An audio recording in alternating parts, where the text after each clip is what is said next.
brought to you by the State Farm agent of the game, Pat Cawley of Glendale, New York. Contact Pat at patcawley.com. By Investors Bank, banking in your best interest. And by Dodge, domestic, not domesticated. The more strikeouts the Mets record, the more you save. Every strikeout thrown by a Mets pitcher against the Phillies and Marlins saves you 1% off select tickets to the upcoming homestand April 18th through April 27th. For more information, visit Mets.com/strikeouts. Time for the Coors Banquet Timeless Moment. Curtis Granderson in lockstep and Noah Syndergaard doing a little pilfering. Noah's on the move. The fanatic can only watch helplessly. The kid can really do it all. Don't flip it over, Noah, please. Mario Andretti would have sure been proud.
Reyes, who's been struggling in the early going, stays in the #1 spot.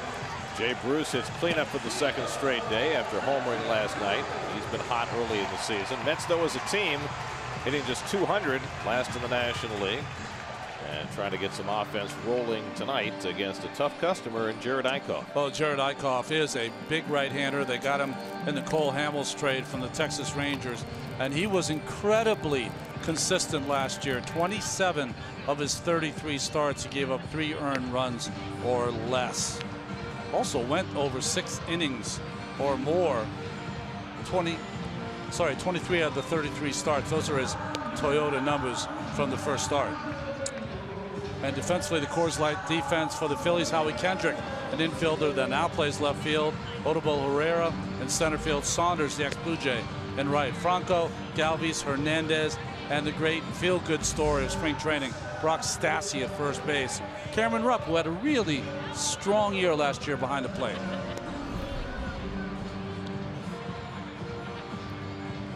Jared Eichhoff, to me, what jumps out from his first full big league season, 197 innings. Yeah. You don't see that very often these days from pitchers in their first full big league season. And he spent all of spring training talking about how he wants to go deeper into games to save the bullpen. Great thing about this ballpark, one of the nicest views of downtown that you're ever going to get. Center City, Philadelphia in the distance. Pretty good crowd gathered on a Monday night for the first of 3 between the Mets and the Phillies. And Jose Reyes getting set to lead things off. Mets and the Phillies and the Nationals and the Marlins, all 3-3 to start the year. Parity has come to the National League East through the season's first week. Reyes just 1 for 23 to start the year and 0 for his last 10, and he has looked very confused at the plate. 26-year-old Jared Eichhoff set to start it off, and he starts the game with a fastball for a strike, and we're underway.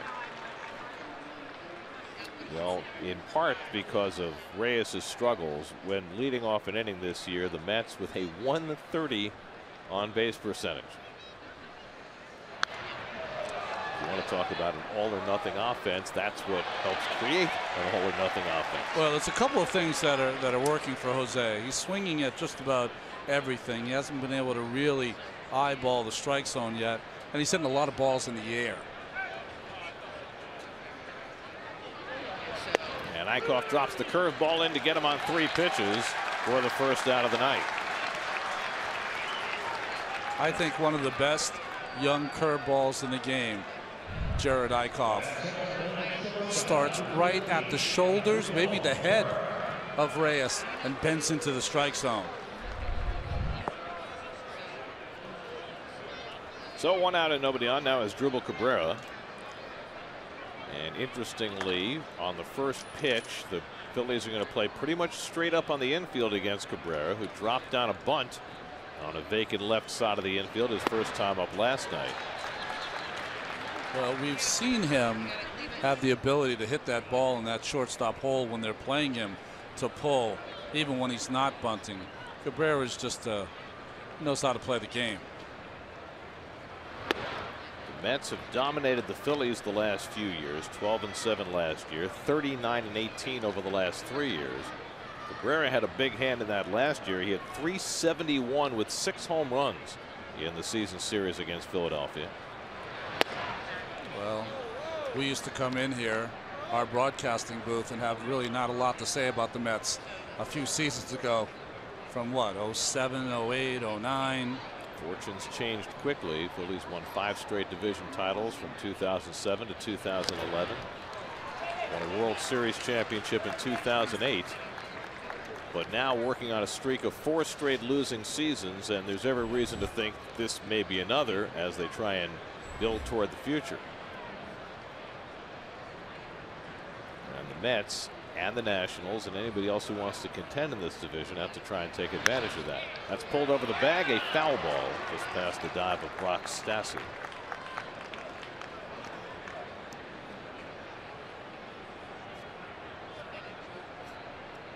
Well, the last vestiges of those championship Philadelphia teams went away when Ryan Howard's contract expired. Howard now, in unlikely fashion, is the minor league property of the Atlanta Braves. Right.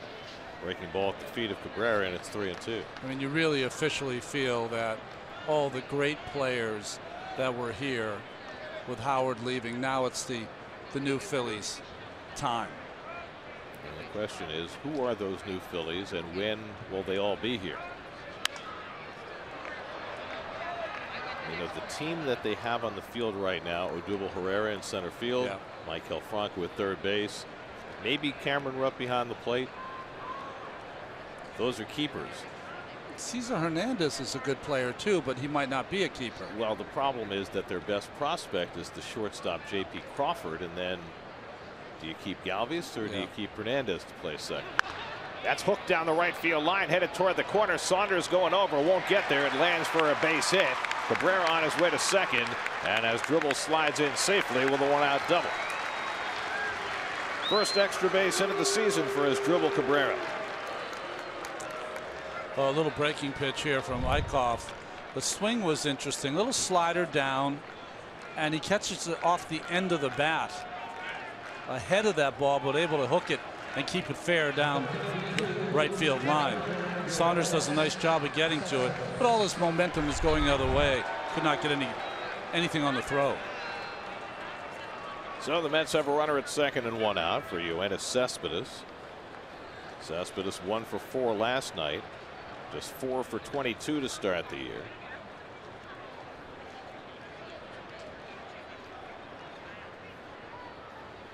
And fastball from Eichhoff in for a strike. Eichhoff does not light up the radar gun, but from our vantage point here, it sounds good. It's been very interesting watching pitchers attack Cespedes through the first week of the season. He's gotten beaten on a lot of high fastballs early in the year. They have attacked him, and you made the point, with fastballs. They've also done that. That's about the 5th time this year that a pitcher has thrown it up and in to Cespedes to get him off the plate. It's the breaking ball, though, that Cespedes wears out pitchers with. Eichhoff has a tremendous curveball, but not sure if he'll throw any in this sequence to Cespedes. Certainly not in the strike zone. You know, Bruce is red hot, but if you're pitching against the New York Mets, Cespedes is always in the back of your mind as the guy you can't have beat you. Cabrera at second and one out, 2-1 to Cespedes with Bruce on deck.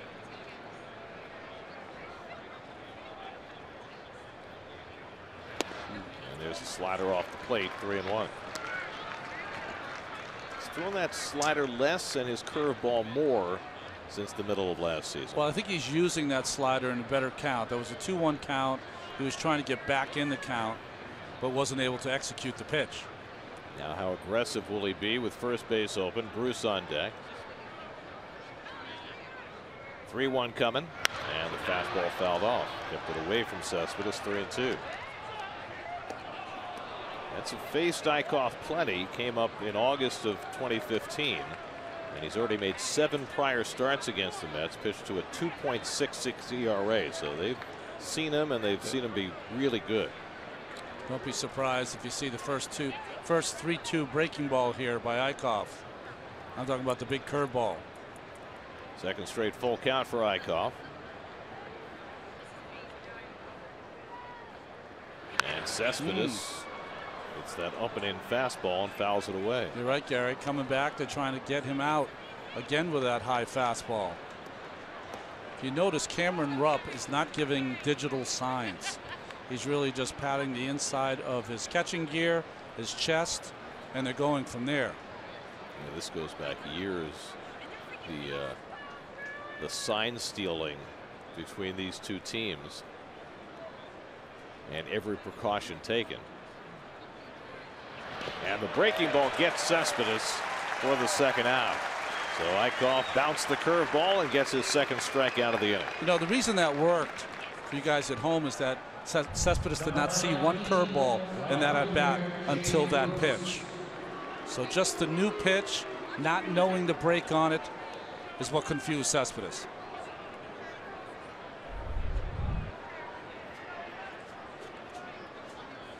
So 2 out, and now Jay Bruce. Bruce hit his second home run of the year last night at Citi Field. Hit it just to the right of dead center field.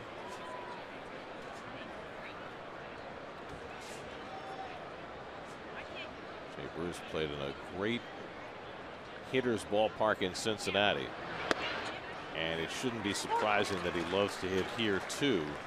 Last year he hit .432 against the Phillies, and there you see what he's done for his career. .615 slugging percentage. Well, any hitter that comes in to this ballpark, especially in the middle of the summer, start to salivate. Fastball away, a ball and a strike. Well, it's always been a cozy target for the hitter since this place opened. Nice little jet stream out to left center.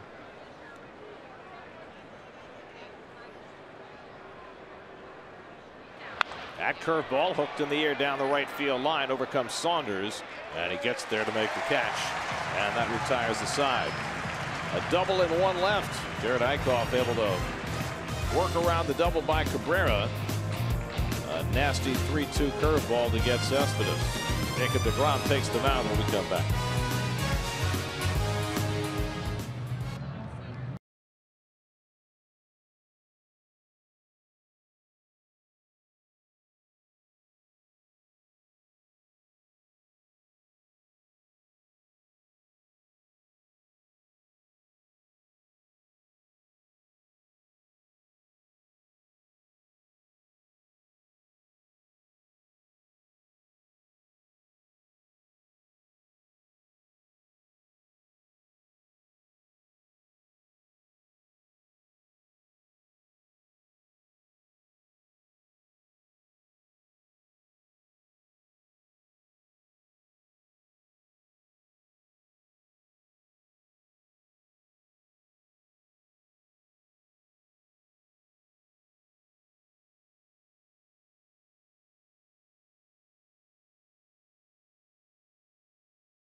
talking about the placeholders for the Phillies, guys like Howie Kendrick and Michael Saunders.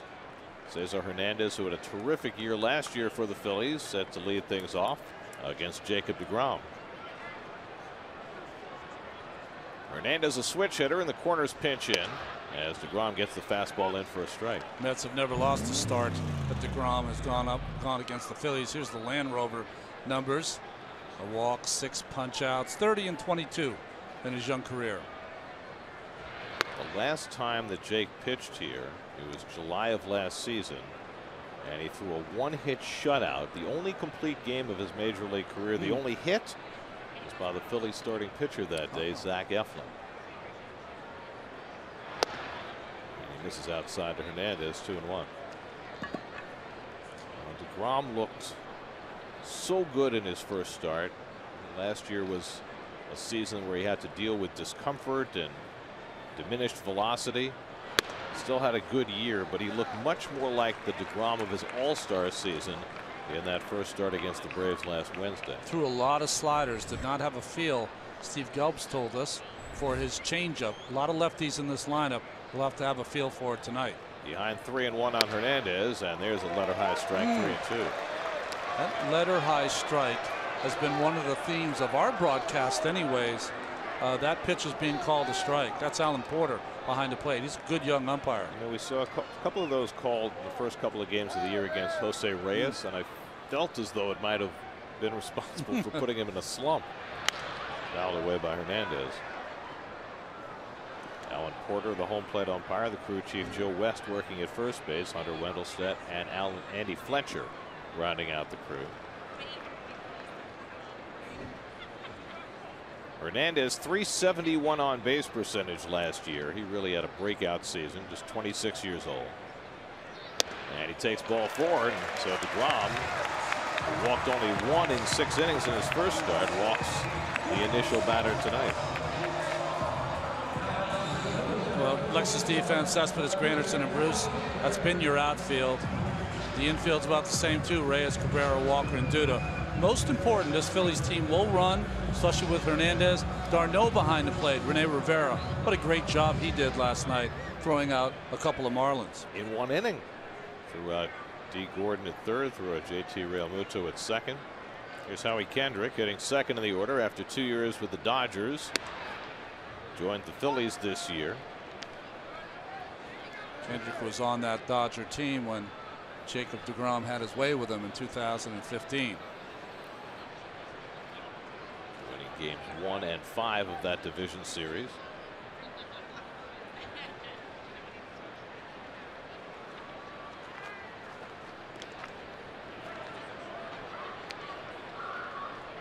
Kendrick, a very reliable hitter. Will use the whole field. He doesn't hit a lot of home runs, but you can almost call on him for a .290 batting average. Lots of doubles. Runs that fastball inside. It's 0-2.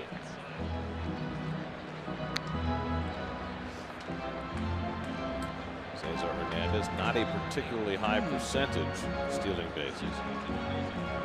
And D'Arnaud last year, the numbers say all you need to know.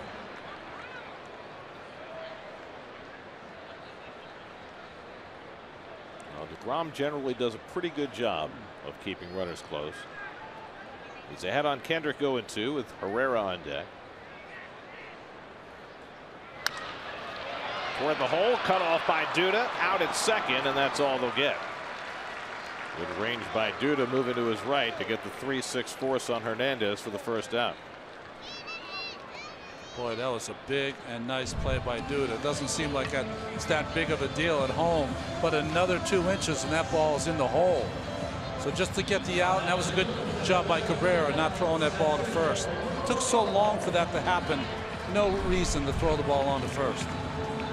You know, we were talking in our open tonight about ways to get Michael Conforto in the lineup, and there's been a lot of discussion about it, including the idea that maybe you rotate Jay Bruce into first base, and that helps create more opportunities. Terry Collins said tonight, I need defense at first base, and Lucas Duda gives us our best defensive first baseman. I don't think he's comfortable with the idea of Jay Bruce playing there, at least not for the moment.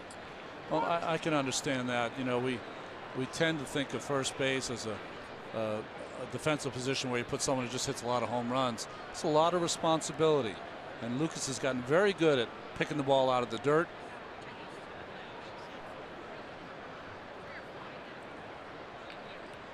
Odubel Herrera off to a fast start, and a good breaking ball by DeGrom. He threw only one curveball in his outing against the Braves, and there's his first one in this game. It's a good one. Starts on the outside corner and bends in the dirt down the middle.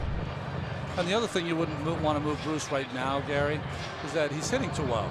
You want him to be as comfortable as possible when he's red hot. I mean, he took some reps there this spring, and you know, if he continues to do that over the course of the year, work on it during batting practice, then maybe you have a shot at doing that later on. I thought the most telltale sign about Jay Bruce's willingness to play first, and he's a gamer, he'll do whatever you ask him. It's after he took a long day of ground balls. The next day he said he couldn't play because he had a bad quad. That's just like, I mean, come on, guys. You're killing me. You use different muscles. That's exactly what he's saying. 1-2 to Herrera, who had an all-star season last year. Great first half. Stumbled through the summer and then finished it off with a good September. Wound up hitting .286, 15 home runs, 25 stolen bases. It's an interesting player, Herrera. I'm not sure. It's hard for me to make the call if he's going to be the impact player I think they think he's going to be. I still don't think his defense is up to snuff, but when you look at the metrics say he's a good outfielder. Well, he was a career infielder until the Phillies got him in the Rule 5 draft from the Rangers, and they turned him into an outfielder. Yeah, so I should give him more opportunity to show his wares, but still. Kendrick at first and 1 out. 1-2 coming from DeGrom, but first Herrera got tired of waiting and asked for time. It's a little late. In the history of this franchise, they've had some pretty good guys that have roamed center field, haven't they? Well, Gary Maddox, as Ralph Kiner was fond of saying, 3/4 of the world covered by water and the rest by Gary Maddox. Richie Ashburn, Lenny Dykstra. That was a little late for my liking, but I'm biased, so I'll leave it alone. Garneau sets up outside. Herrera able to foul it back.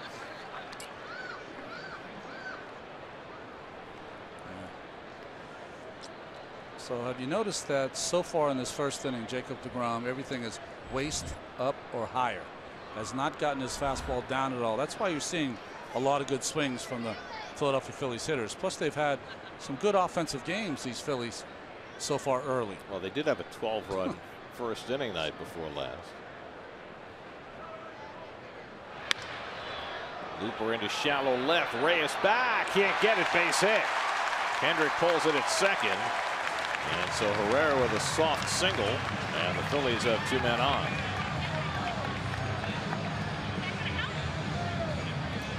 Well, that was a good at bat by Herrera. He fought off a lot of tough pitches and just gets this over the outstretched arm of Jose Reyes.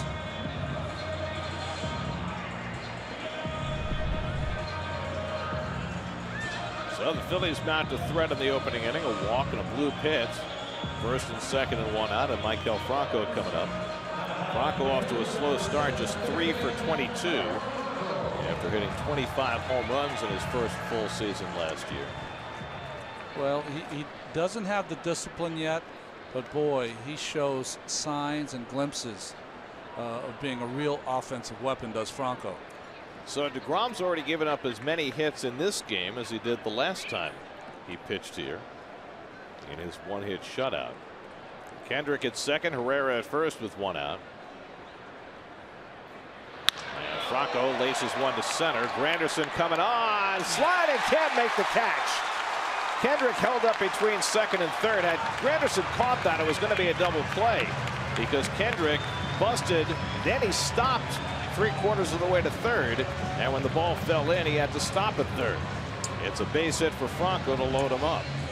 That was one of those things where Kendrick did not trust his instincts. First, the base hit off the end of the bat kind of fools Curtis as he goes back first and just out of his reach. Jay Bruce does a nice job of getting it in quickly. But going back first is what hurt Granderson. Now watch Kendrick. He trusts his instincts. He knew it was a base hit, and then he doubted himself. What he should have done is gone halfway, just stood there, and when it dropped, he would have been able to score. So early trouble for DeGrom. Bases loaded, 1 out, and Michael Saunders the batter. Saunders has spent the last 2 years in Toronto playing right field, and he takes knee-high strike. I was saying before that the fastballs from DeGrom have been up, and that's a letter high there. If that ball's down, that's a ground ball. But when it's up, these strong hitters can hit it just enough to get it to the outfield. Saunders, the native Canadian, was an all-star for the first time last year. Hit 24 home runs with Toronto.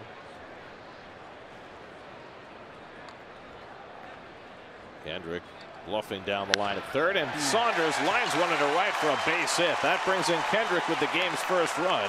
Everybody else moves up a base. The third straight hit for the Phillies. Saunders plates a run, and it's 1-0 Philadelphia.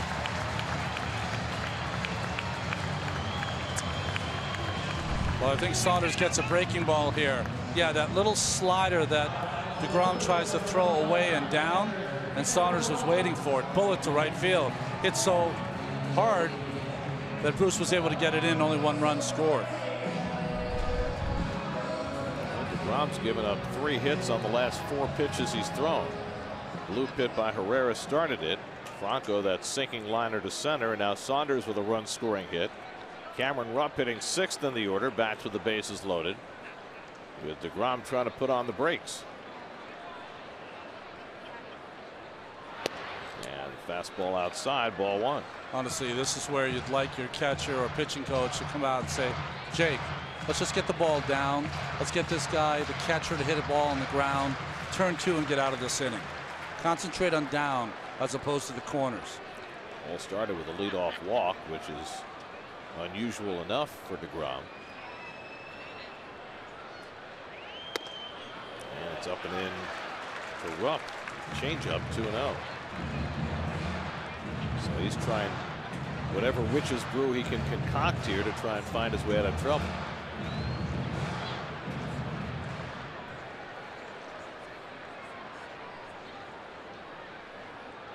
Rupp last year is first as the #1 catcher, hit .252 with 16 home runs. And there's a strike. It's the first time he's been able to get that ball down on the knee. Yeah, that's the dart that you're looking for from Jacob. And he doesn't have to be fancy here. He can do that again. Let Rupp try to pull it. Can only hit that ball on the ground.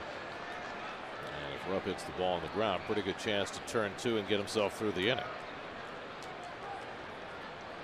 Bases loaded, 1 out with a run home. And Rupp lays off the slider. Stopped the swing in time according to Joe West, and it's 3-1. So all sorts of trouble staring in the face of Jacob DeGrom. Brock Stassi, the rookie first baseman, batting 7th in the order. He's on deck. Herrera at third, Franco at second, Saunders at first with 1 out. 24th pitch of the inning coming up for DeGrom. And Rupp goes after it. Fastball low and away, 3-2. Interesting there. Look where d'Arnaud is. He's sitting inside corner. This ball ends up almost off the outside corner. So DeGrom just opted to throw that as hard as he could throw it. He's trying to survive a first inning where he certainly is not on top of his game. 3-2 coming to Rupp. And he walked him to force in a run. Second walk of the inning brings in the second run of the inning, and it's 2-0 Philadelphia.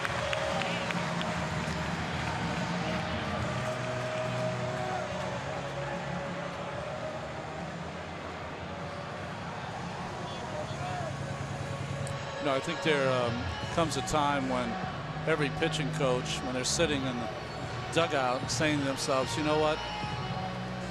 DeGrom has so much. I mean, he has so many starts in the major leagues. He's been here long enough. He should be able to kind of fix himself. But there's some starts you just need a pitching coach to come out and correct what he thinks might be wrong in your mechanics or pitch selection or execution. And it really has been one of Jake's trademarks since he got to the major leagues, his ability to take difficult situations and minimize the damage. To me, it looks like he's overthrowing Gary, just trying to throw the ball as hard as he can as opposed to executing it where he wants to throw it. Well, now the 27-year-old rookie Brock Stassi looking for his first major league hit. Bats with the bases loaded, 1 out with 2 runs already in, and he takes a big rip, 0-1. Stassi came out of the University of Nevada as a 33rd round draft pick, and after wandering through the Phillies organization for 6 years, made the team out of spring training.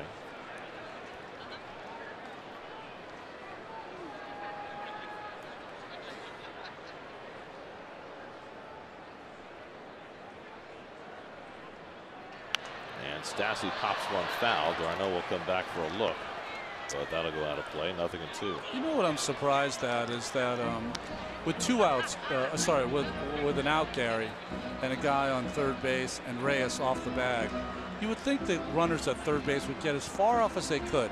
The distance where if the ball gets away from the catcher, they can beat the pitcher home. If it's a line drive, they can beat the third baseman back. You know, there's got to be that area where they can go. And Franco is not as far as he could be. Well, you figure you can go just about as far off the bag as the third baseman is away from the bag. 0-2 coming, and this is outside. Changeup from DeGrom, 1-2. Stassi getting his second start. Tommy Joseph has been the primary first baseman for the Phillies.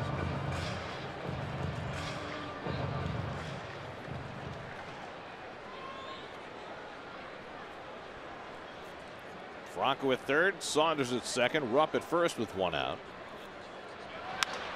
And Stassi hits one foul. You notice the DeGrom slider on the outside, the lefty, he's kind of just spinning in there. It doesn't have any depth. It's not breaking down. So that's why they've had some good swings. Well, he's already 29 pitches deep in this opening inning. And as yet, no end in sight.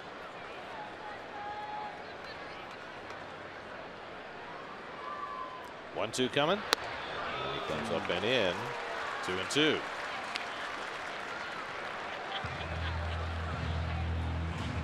Stassi looks like one of those players. I've only seen him play a couple of times. Freddie Galvis on deck, that gets dirty, does a lot of the little things. It was a real underdog story. Yeah. And quite an emotional moment when he found out he had made this team. Back to DeGrom, a chance for 2. Darno with the turn. Double play, side retired. The 1-2-3 double play minimizes the damage, but the Phillies get a pair and lead 2-0 after 1.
Franklin Bridge and be at Citi Field Saturday, April 22nd, when the Mets take on the Nationals at 4:05. The first 15,000 fans will receive a Matt Harvey Garden Gnome, courtesy of Citi. For tickets, visit Mets.com/tickets.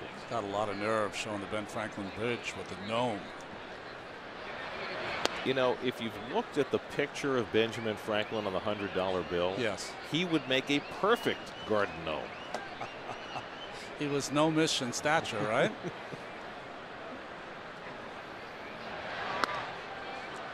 2-1 to Curtis Granderson, leading off the second against Jared Eichhoff, who's been staked to a 2-0 lead.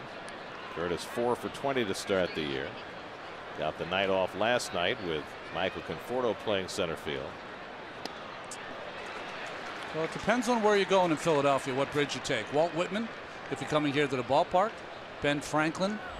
If you're going downtown. Downtown, and I took the Betsy Ross today. Like the Betsy Ross, yes. A little less traffic. Breaking ball in, strike 3 called. Third strikeout for Eichhoff as he again gets a call, third strike with that curveball. Watch his grip, folks at home. Gets right on the side of that baseball. And the ball almost looks like it goes up first before it starts, the seams start to catch, and gravity propels it down into the strike zone. I always say that about Kershaw's curveball. Here's Neil Walker with 1 out. Neil just 4 for 24 to start the year.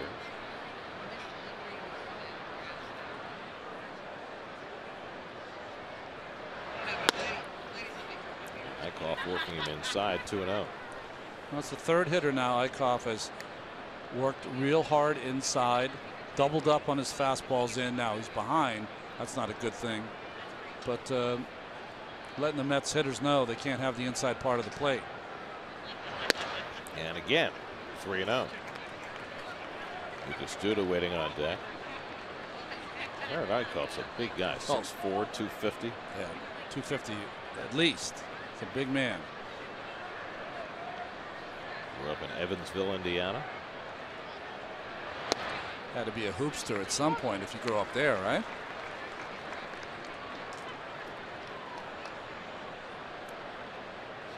With that body, he could have been a linebacker. That's right. There's ball 4, and Walker's on with a 1-out walk. So Eichhoff, who doesn't walk many, 1.9 walks per 9 innings last year in his first full season. Walks his first in this game. After DeGrom walked 2 in the last half inning, which was unusual enough. Now it's Duda. Lucas hit 12 home runs in this ballpark, the most he has in any visiting ballpark.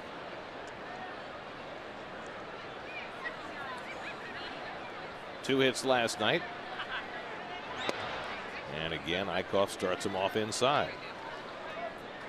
So that certainly appears to be the game plan for Jared Eichhoff against these Met left-hand hitters.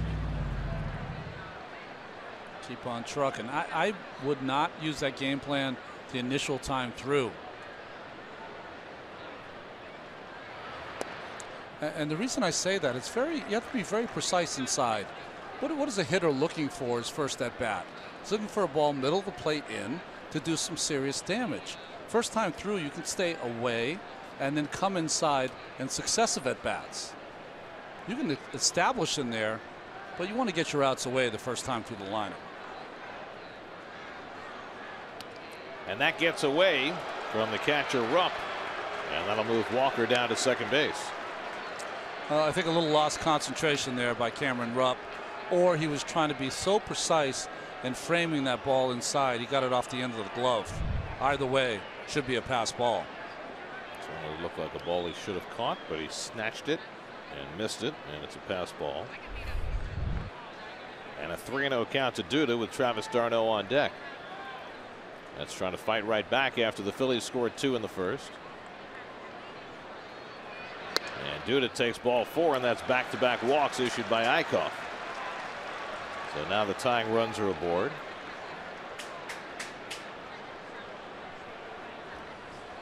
Well, we've got looks like we have some indecision on the part of the hot dog eater. A little ketchup and some mustard.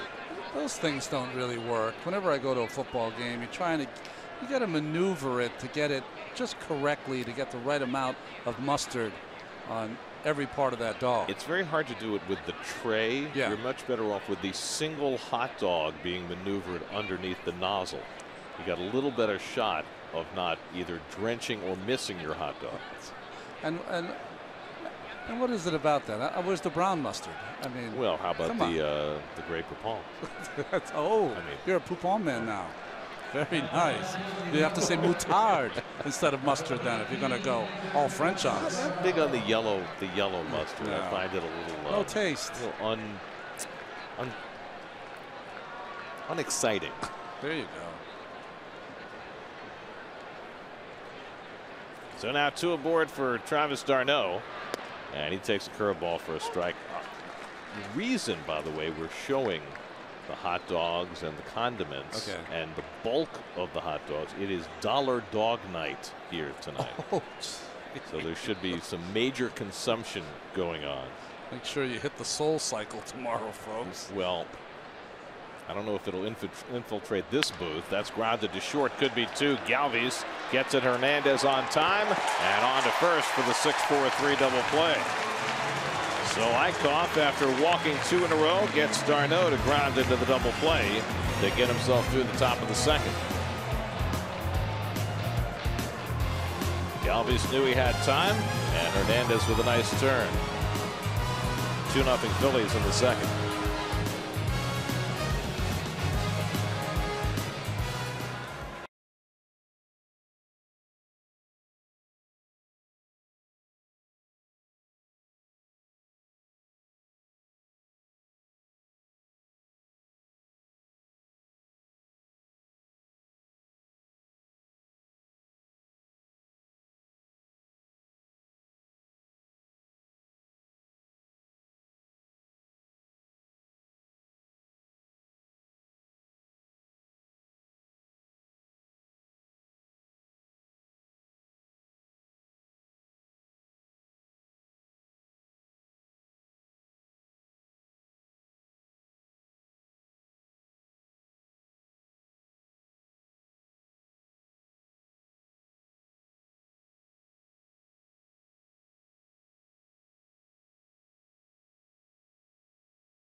Freddie Galvis leads off the home second and flies one out to center.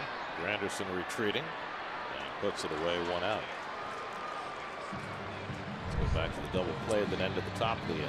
Well, watch Stassi as he gets all the way on that outside part of the bag. So he didn't take his stretch until he located where the ball was. So it's 3 feet off the bag. He stood on the back of the bag, and that's why he made that play look easy. Keith takes one night off, and he sees it perfectly done. Do you think that Keith would have said that it was perfectly done? Well, he's a hard judge, man. He's a tough customer. He is? Well, he's not as tough as he used to be. But he's a tough grader. Oh, tough grader, yes, he is. There were no easy A's in Professor Hernandez's class. Jared Eichhoff takes a curveball for a strike. Eichhoff, lifetime 130 hitter.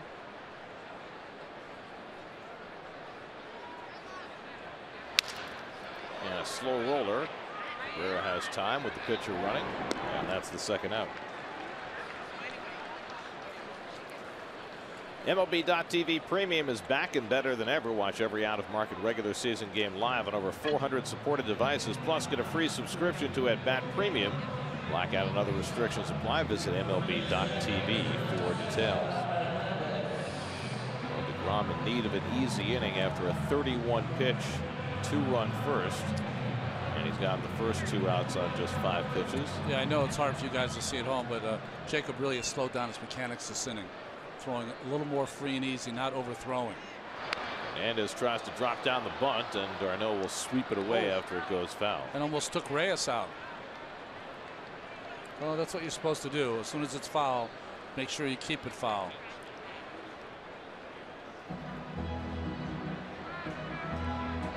That was a very emphatic sweep by Darno. He almost took out the bench coach, Dick Scott. Hernandez is a guy who's going to lay one down. 49 infield hits last year.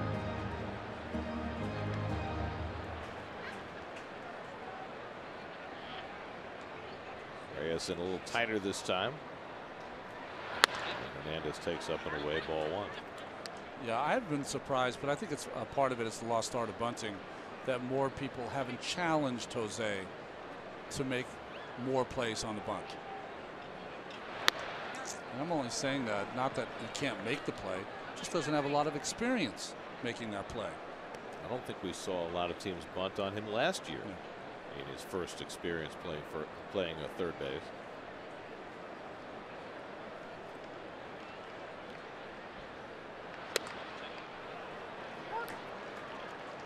Two and two to Hernandez. He had a tremendous last 2/3 of the season.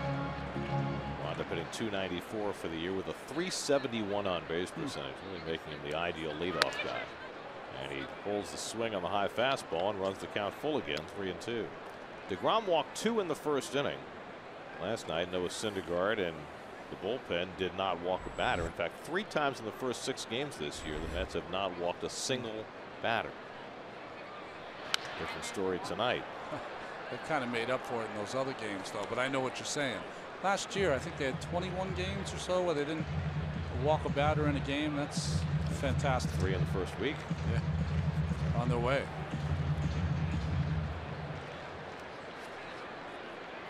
Seventh pitch of the at bat coming. And Hernandez bounces one down to first. Duda handles the hop. And the side retired. So DeGrom bounces back with a 1-2-3 bottom of the second. After 2 in Philadelphia, Mets down 2-0.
game of the year.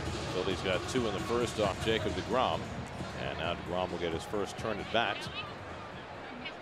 Jake went 0 for 2 in the opener. There's his lifetime numbers. deGrom, Reyes, and Cabrera for the Mets against Jared Eichhoff in the third.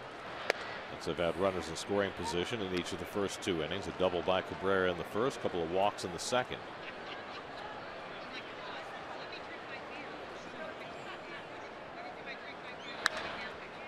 Popped up into shallow left, and Kendrick settles under it.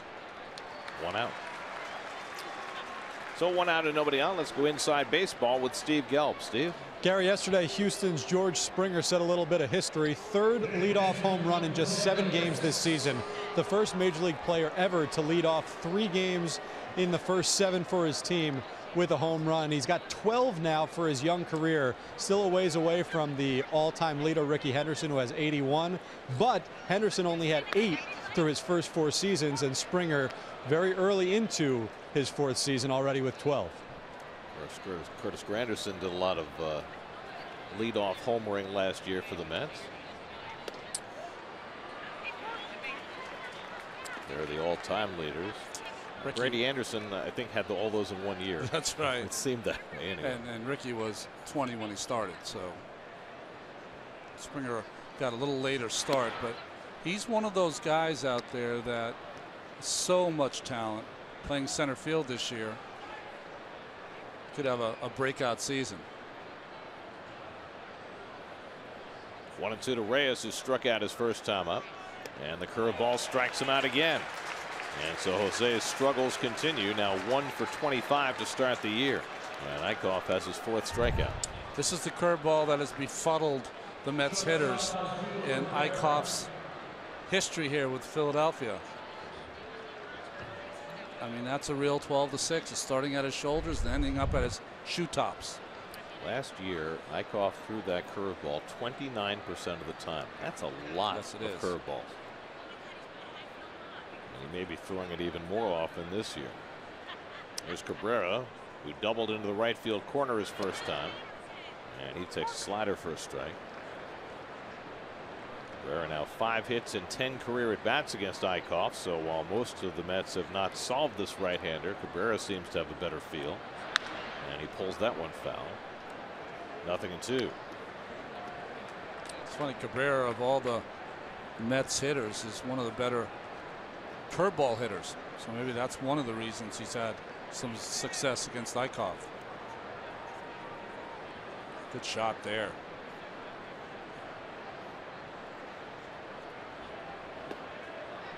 Half swing, but he stopped it in time. If you had to identify the Mets' best curveball hitters, would you say Cabrera and Cespedes? Yes.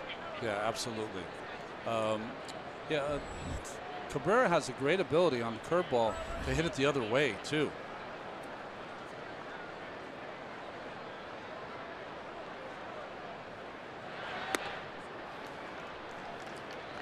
Doing 2 now to Asdrubal. Seemed to suffer no ill effects after that apparent wrist problem that he had a couple of nights ago. Must have been like a stinger, you know. Stayed in the game, played last night, back there again tonight, and the high curveball gets Cabrera that time. Eichhoff has that hook working tonight. 5 strikeouts through the first 3 innings, and a 2-0 Phillies lead.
Matt Harvey makes his second start tomorrow night. First one was terrific. He'll go up against Clay Buchholz, and then Zach Wheeler Wednesday night against hard-throwing Vince Velasquez. Howie Kendrick leads off the home third against Jacob deGrom and takes up an in for ball one. Kendrick bounced into a fielder's choice and scored the first run of the game. Took deGrom 31 pitches to get through the first inning. Pitched a 1-2-3 second, and he's mixed in his curveball far more early in this game than we saw in the entirety of his first outing. That's why you have 4 pitches. If you can't control the slider, plan B. Go with the curveball. And there's a slider for a strike, 2-1. Odubel Herrera on deck, and then Maikel Franco for the Phillies in the third.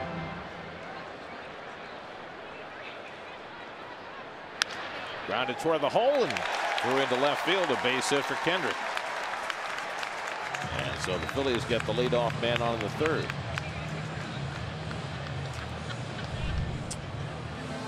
That was supposed to be away, drifted back over the inside.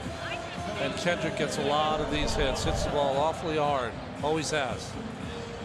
Howie Kendrick's new hitting coach is Matt Stairs, who spent a couple of years in the Phillies TV booth and is now in his first season as the Phillies hitting coach. Even when he was doing his fine work in the TV booth, I always felt like he belonged in a uniform. He's just one of those guys.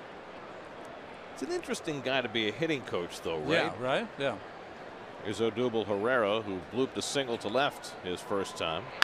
And he gets a holder one to deep right center. Bruce going back onto the warning track. He gets there for the basket catch. And back to first goes Kendrick. Nice adjustment by Bruce, using the two hands, Willie Mays style, to put that ball away. Well, he had to go a long way for it. Curtis was shaded towards left field. And just a nice job by Jay Bruce to come up with that. He looked a couple times at Curtis like, are you coming? I guess you're not. I'm going to have to make the play. And he did.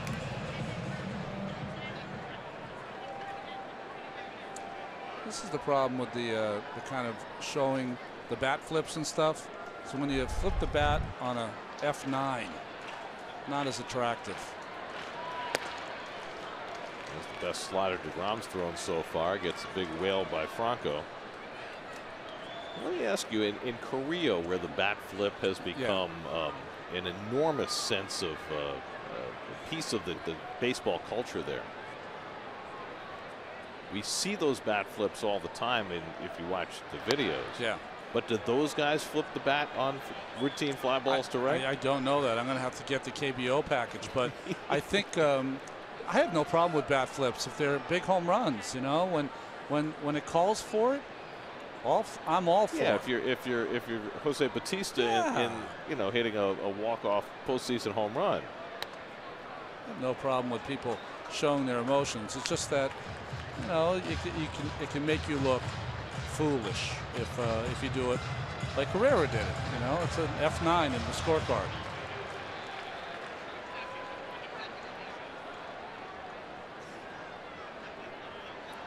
Two and one to Franco, who had a base hit in front of Granderson in center field in the first inning.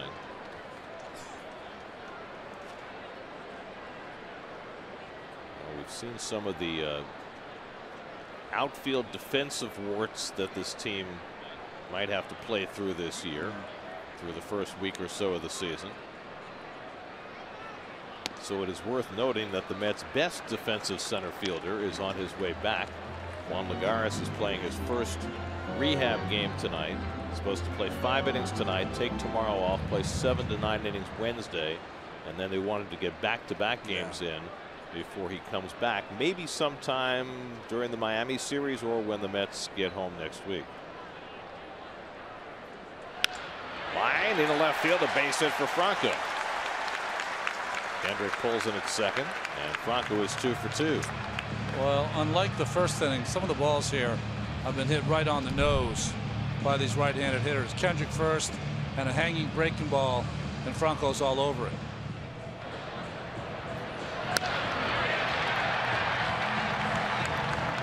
Really get a good shot there. How quickly that ball gets through the infield. So if you're having this much trouble with a particular pitch as DeGrom is with his slider tonight, do you at some point decide to scrap it? I wouldn't scrap it. I would just use it, Gary, in situations that I can't get hurt with it. What does that mean? You know, 2-1 to get back in the count, and he did it there, the 3-1 count with Franco, but it was just so bad that it didn't matter. Now Michael Saunders, who drove in the first Philadelphia run with a base hit to right field in the opening inning. Kendrick at second, Franco at first, and 1 out. He starts him off with a curveball, 0-1.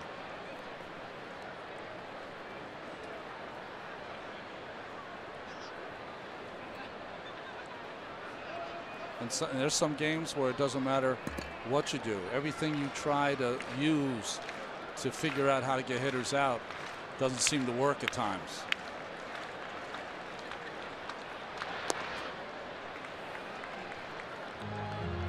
And this is how different starts can be. The first start we watched him, it was a blaze of glory with that fastball and slider. And now you can just see confusion seems to be and frustration on the mound so far for Jacob. And frustration is a word I very usually use with Jake. Well, he's thrown 2 curveballs and a changeup to Michael Saunders, which is, I'm sure, not the game plan he went in with. But now he can pop him inside with that fastball. So he's kind of pitching backwards right now. He's trying everything he can to figure it out. Looking to get a ground ball here from Saunders. With 2 on and 1 out.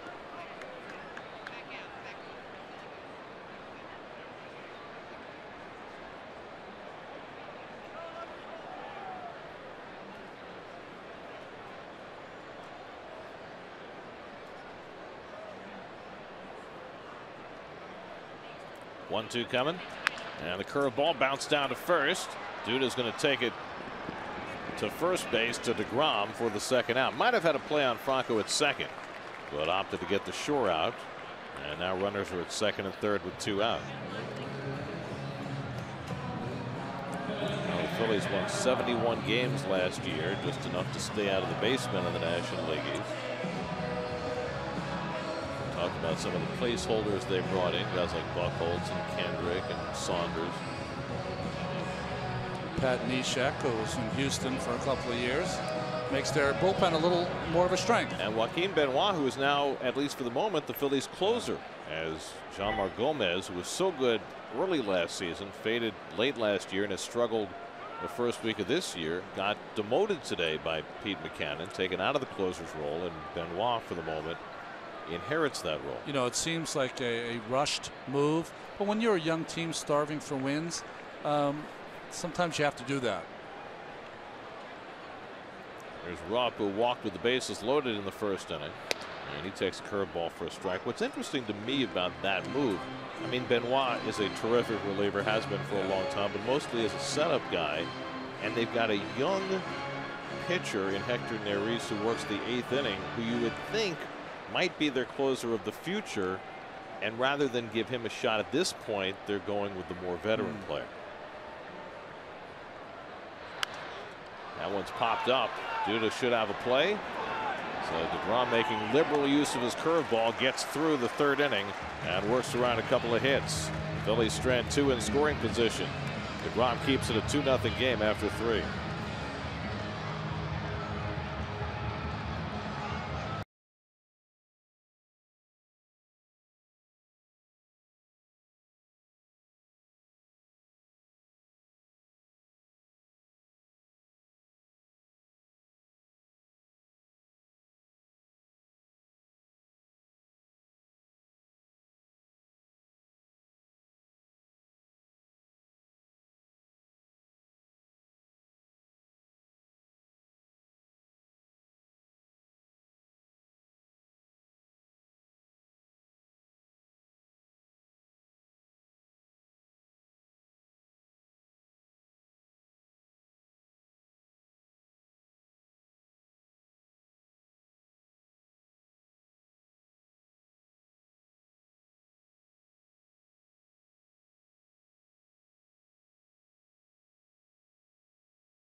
That's down 2-0. We'll send up the 3, 4, and 5 hitters against Jared Eichhoff, Cespedes, Bruce, and Granderson. Eichhoff has struck out 5 through the first 3 innings. Cespedes struck out his first time up.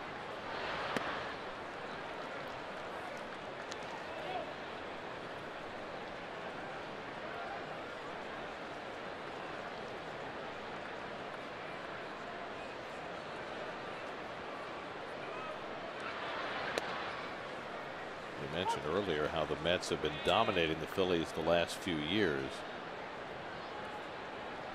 particularly in this ballpark, and particularly by outslugging the Phillies. And the Phillies used to be a huge home run hitting team. Now it's the Mets who are the home run hitting team. And over the last 5 series the Mets have played here, they've out-homered the Phillies 35-13. Cespedes pops one a mile high. And it's Franco and Galvis makes the catch. Tonight's quote of the game is presented by Investors Bank, banking in your best interest. Terry Collins talking about his right fielder, Jay Bruce. Jay's had a tremendous career. He's an all-star player, and certainly with what happened last fall, you know, to get off to a good start this year, it kind of, you know, let our fans know, hey, look, this guy is a legitimate good. He's an all-star player, and you know that was a fluke last year, and so I think having his bat in the middle of the lineup is certainly going to be a big benefit to us as we get into the season. Did you learn anything about him having a spring with him? It's a little different when, you know, he comes in the middle of a pennant race like that. I'm sure you don't have the same ability to get to know a player that you do in a nice extended spring like that. Yeah, I'll tell you, that's a very, very good question, Stephen. One of the things I learned about this guy's got great confidence in his ability. He did say, hey, look, that was the worst month of my career. I'm a run producer, and I will produce runs. And they believe that. And I'll tell you, those guys, that just tells you what it takes to be a major league player. You've got to have confidence in your ability. You've got to, you know, take the tough times and let them roll off your back. And the same with the good times. When you get red hot, let those roll off your back. And at the end, let your numbers speak. And, you know, this guy's put up runs. Well, Jay Bruce putting up some numbers, homering for the 2nd straight game, right on cue from his manager, providing him with praise.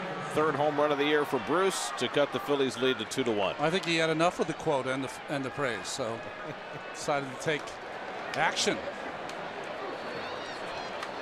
You know, his first at bat, he just missed hitting a curveball out. Didn't miss that one. Granderson pulls one into the shift, and Hernandez throws him out 2 away. Hanger up in the strike zone, like the first one, but he didn't miss this one. One of the things that kind of the Achilles heel for Eichhoff, and it's hard to say it in this ballpark, but he did give up 30 home runs last season. 2nd one he's allowed this year. Well, with Bruce getting the Mets on the board, the escape job by DeGrom on a couple of occasions early in this game starting to loom a little larger as Neil Walker pops one up. And who's going to take this one? Again, it's Galvis with the shadow ball from Franco to end the inning. Jay Bruce cuts the Phillies lead in half. Gets a hanging curveball and knows what to do with it. 2nd in 2 days, 3rd of the year for Bruce. And the Mets down 2-1 now in the 4th. That'd be hilarious to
Brock Stassi leads off the home fourth inning against Jacob deGrom. Stassi came up with the bases loaded in the first inning and hit into a 1-2-3 double play that got deGrom out of trouble. deGrom was also able to sidestep difficulty in the third, stranding two in scoring position, and now the Mets have crept a little closer on Jay Bruce's home run. That's grounded to the right side. Walker slides over to get it, and Stassi retired one out. In some ways, and obviously the import is completely different. Yeah. This game sort of reminds you of Game 5 2 years ago against the Dodgers, when deGrom had nothing early in the game but was able to survive. He was able to survive, and then he flourished in the last couple of innings. So he's looking for that repeat magic here tonight. Good change up there to Stassi. So one out now. Freddie Galvis, who flied out his first time up. Freddie Galvis hit 20 home runs last year, but he had a .274 on base percentage. How do you judge a year like that for a young middle infielder? Well, I think, you know, it's spreading all over the game. Is that if you hit 20 home runs, it's a successful season for the player. I'm not saying for the organization or watching him play. Well, but in a year last year where 111 players hit 20 or more home runs, that's becoming a much less valuable commodity. Bumgarner's going to hit 8 this year. So what does 20 mean? He might hit 15.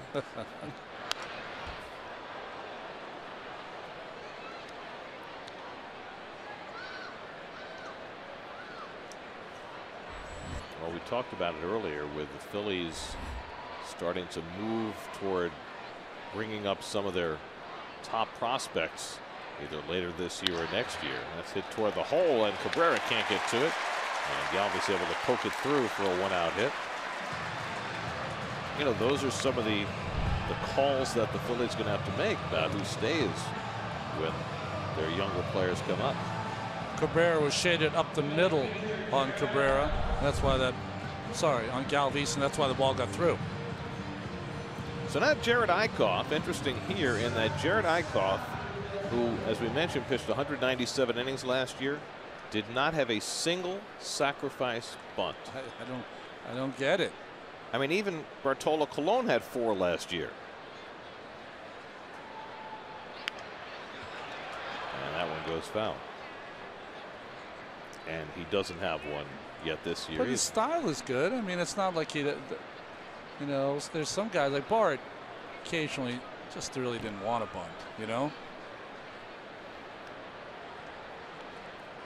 I mean, it's you'd have to go back and see how many times he attempted to bunt last year, but that's almost impossible for a pitcher to go through an entire season of 33 starts without a sacrifice. They said Galvi's 270 on base. He was the one hitting in front of him. That's an excellent point. And well, he chased that one about 2 feet out of the strike zone. It's 0-2. Now that bunt attempt, I'm seeing a little more why he might not have one. What you want Hernandez on deck. What you want to do if you're a pitcher here is you either bounce a breaking ball or you throw something up in his eyes. There's only two things you can do: pop it up, the bunt, or miss it for the strikeout.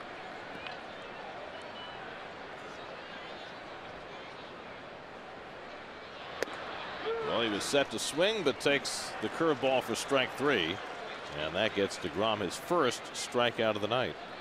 2 out of the inning. Well, they're your team. Take them with you wherever you go. You can now watch SNY Mets games on any device with live streaming presented by Verizon on SNY.TV and the NBC Sports app. Your home for live streaming coverage of every SNY Mets game. 2 out and a runner at first for Cesar Hernandez, who's walked and grounded out. 0 for 1.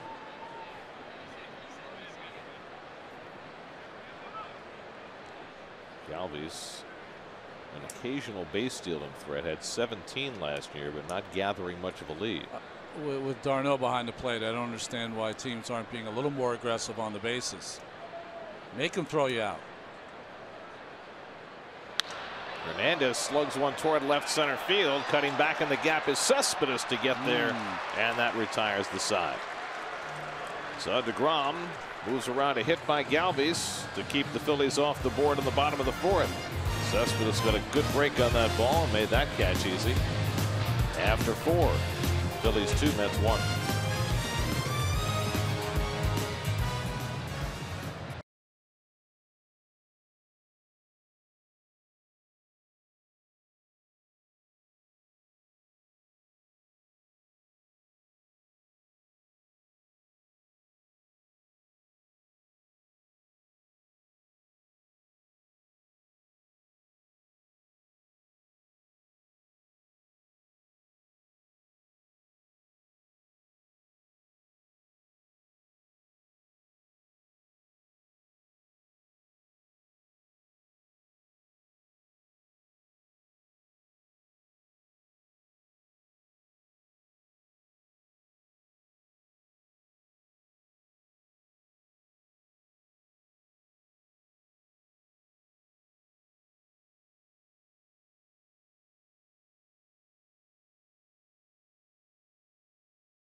Off at the Phillies, up 2-1.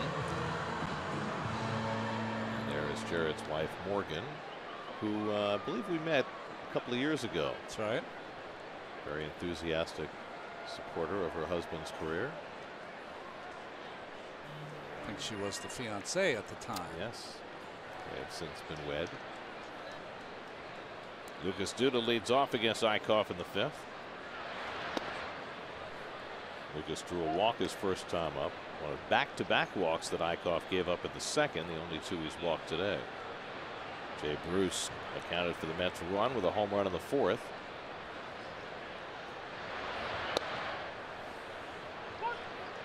Off-speed pitch in there for a strike, 1-1. Meanwhile, Jacob deGrom has settled in somewhat after a rocky beginning to keep his team in the game.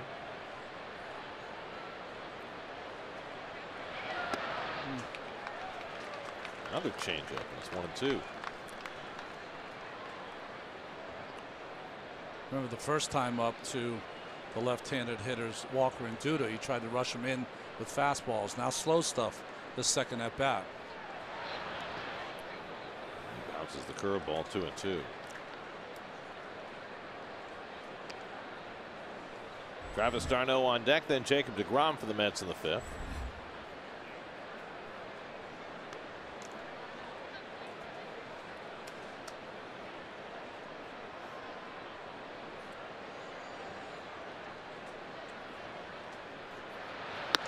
And Duda goes down on the high fastball for the first out. Speaking of Morgan Eickhoff and her introduction to us, here's another edition of Mets on SNY.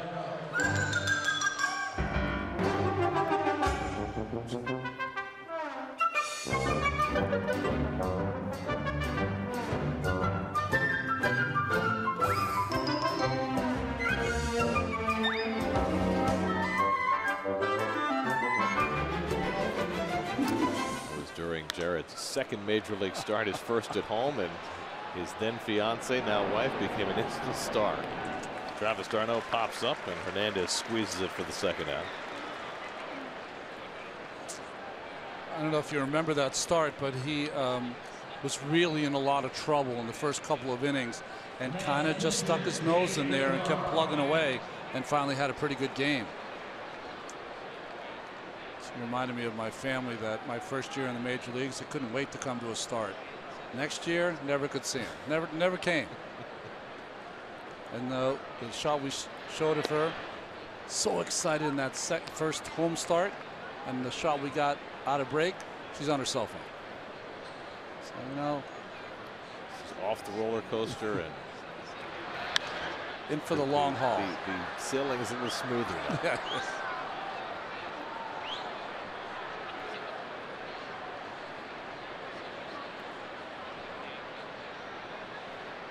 Placid. The epitome of calm. And DeGrom goes down on the curveball to end the inning. That's 7 strikeouts for Eichhoff. And he sets the lower third of the Mets order down 1-2-3 on just 9 pitches. Halfway through, 2-1 Philly.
To be on the field to answer Mets trivia live during the Ford 5th inning. Just follow SNY on Twitter and use hashtag SNY Ford 5th sweepstakes to answer the question during the 5th inning of tonight's game, and you'll be entered for a chance to win, presented by your local Ford dealers. Hey, that's right now. Right now. It's the 5th inning. In fact, we're halfway through the 5th inning. That's Howie Kendrick leads off against Jacob deGrom. Kendrick 1 for 2. He scored a run tonight. And the slider misses away, 2-0. Kendrick, Herrera, and Franco 2, 3, and 4 in the Phillies batting order against deGrom, who's allowed 2 runs and 6 hits over the first 4. Both the runs coming in the first. And Kendrick fouls it back. Well, tonight is the night that they're supposed to raise the World Championship banner at Wrigley Field, present the Cubs with their World Series championship rings. Did you say tonight? Tonight at Wrigley Field. The home opener for the Cubs, a night game. Well, karma being what it is, it was a beautiful day in Chicago, and at night it's pouring, and they're in a rain delay. Sorry. Did you see, by the way, the new configuration down the lines at Wrigley? I have. With the bullpens now gone. Bullpens are now underneath the stands. You know, the same thing happened at Fenway Park, where they did a lot of renovation to a beautiful old stadium. They're trying to do the same at Wrigley Field. There's a new plaza outside the ballpark at Wrigley. There's a chopper. Charging is Cabrera. Tough play with the bare hand. Low throw. Duda digs it out, and they got him. Very close play, and I'm sure the Phillies will think about challenging this. But Cabrera with a fine barehanded play, and the long hop handled by Duda. From up here, it didn't even look close, but close meaning I thought he was safe all the way, but it doesn't take away from the great try here by Carrera, a great play. Phillies are not going to challenge. Yeah, he was out. I was wrong. Great play by Duda to pick that, and Cabrera with the bare hand. Joe West with the call at first was right on the money. Been doing it for a long time, hasn't he? Longer than anybody else currently in the game. Went out and got it, did Lucas. Nice stretch. Ball has hit the interior of the glove. Yes, it has. It's touched leather, Gary. It's a Dibble Herrera. Herrera blooped a single in the first inning, then hit one to the warning track in right center that Bruce ran down in the third.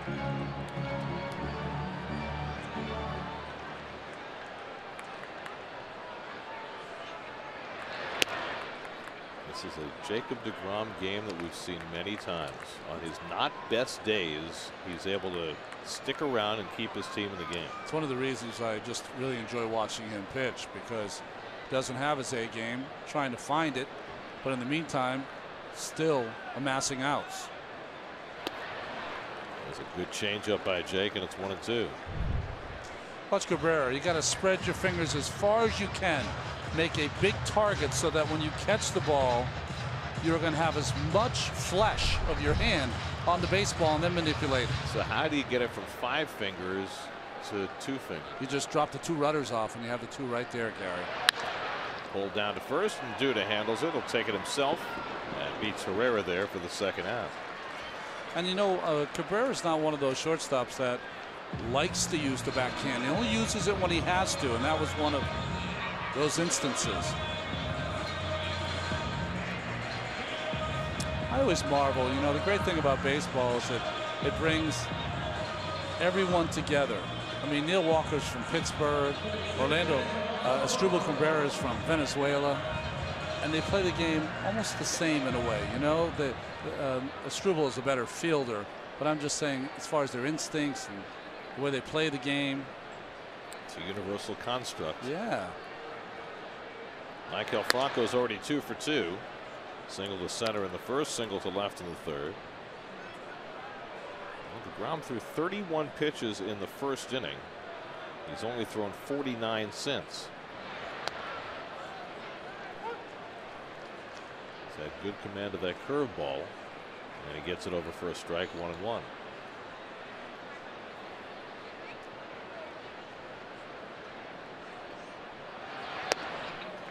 Then goes to the slider and gets ahead 1-2. You notice where the pitchers have been now. They're starting to be down in the strike zone. I mean, after the first inning, he wouldn't have given a nickel for him getting past 4 or 5 innings, but here he is. 1-2. Grounded down to third. Reyes waits on the hop, and the throw is true, and it's a 1-2-3 inning for Jacob deGrom in the bottom of the 5th. So Jacob's got it rolling now. Mets down by a run as we go to the 6th.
Figured it out over the last 4 innings after a rough beginning for Jacob deGrom.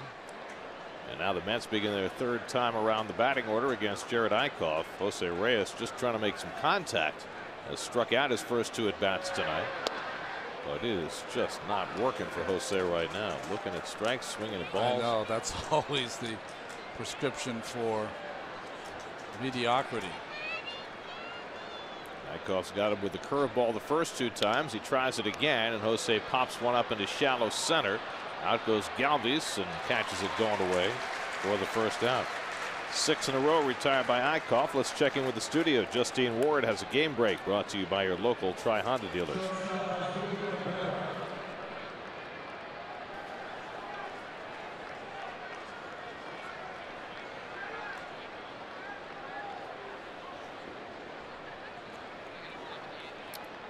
Nats trying to avoid a 3rd straight loss. They got blistered by the Phillies Saturday night, and then after they tied the game here yesterday, lost it in walk-off fashion on Cesar Hernandez's hit.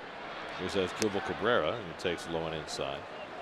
That 12-run first inning cost Jeremy Guthrie his job. Gave up 10 runs in less than an inning on his 38th birthday, and then he was DFA'd the next day. More import for the Nationals right now is that Trey Turner's gone on the disabled list with a hamstring injury. Yeah, he stole the bag and got up a little gimpy, and then by the time he got to third base, they pulled him out of the game. I was just saying, I gave up 10 runs in less than an inning in Cincinnati, but went on to win 17. Thank God. Kept my job. Cabrera hits one out to right field, and over toward right center comes Saunders to get it. 2 out.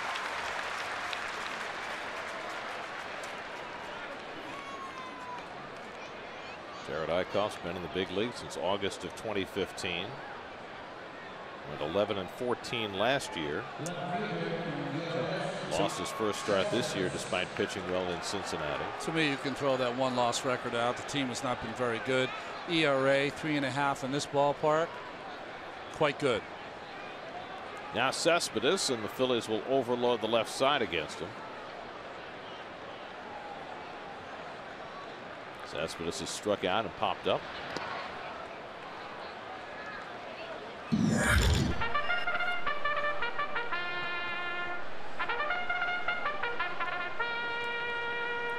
Who wrote the call to the post? That's a good question. It's a trivia. Left it to right should be easy for Saunders. And Eichhoff has himself another 1-2-3 inning. He's retired 8 in a row since the Bruce home run in the 4th. We go to the bottom of the 6th, still 2-1 Phillies.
Yes, fantastic. Some of the gastronomic options provided for the Philly fans. Look, lined up like a Shake Shack. Where's the McCoys? I mean, they don't take care of them. They'll probably separate the grills because you don't want any, bad blood.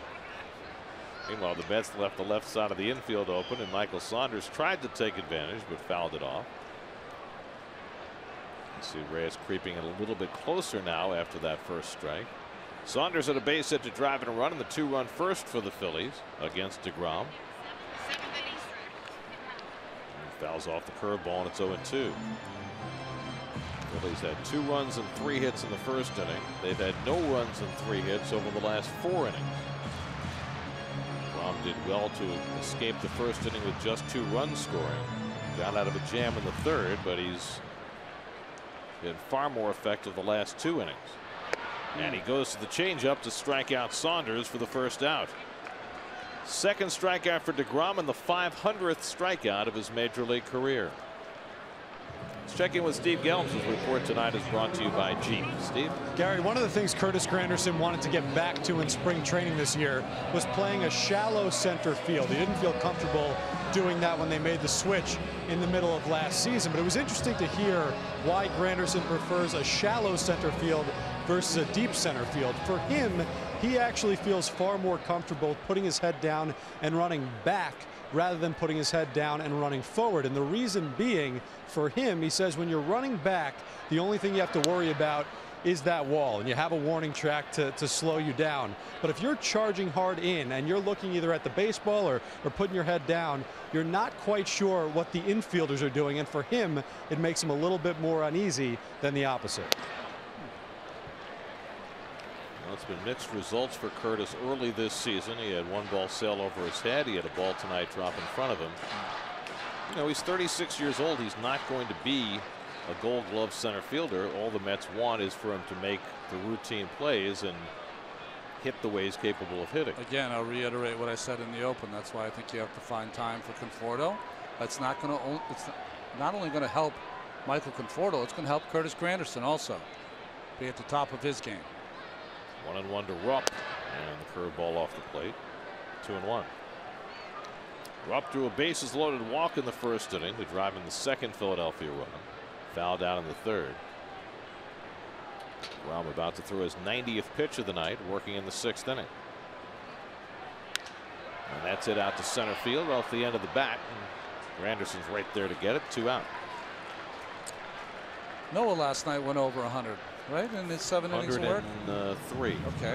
In 7 innings.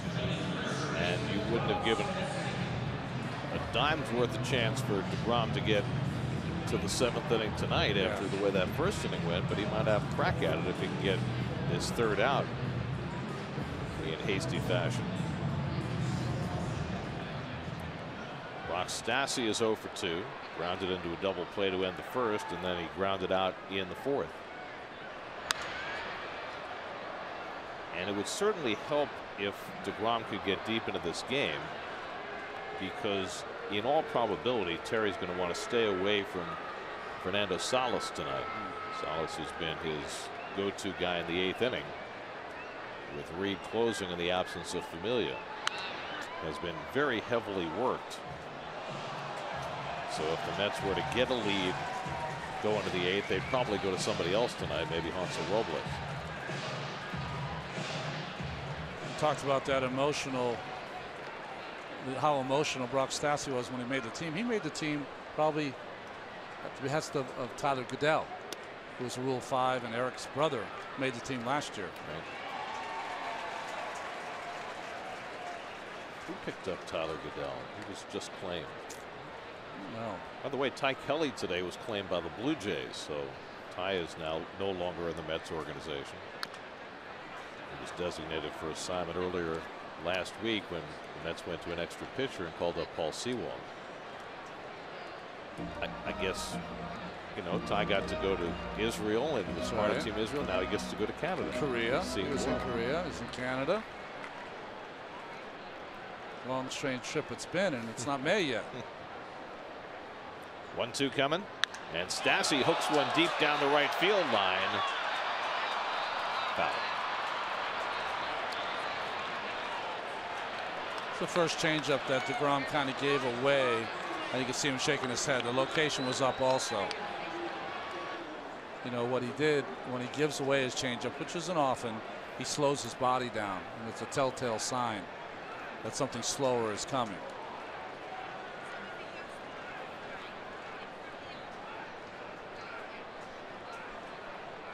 And Stassi goes down on the fastball to end the inning. Third strikeout for DeGrom. He has really settled in and retired 8 in a row. Will they give him a chance to go out for the 7th at 96 pitches? Mets down a run as they come to bat in the 7th.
Seventh inning, Mets down a run. Jay Bruce has provided the only Met run with a home run.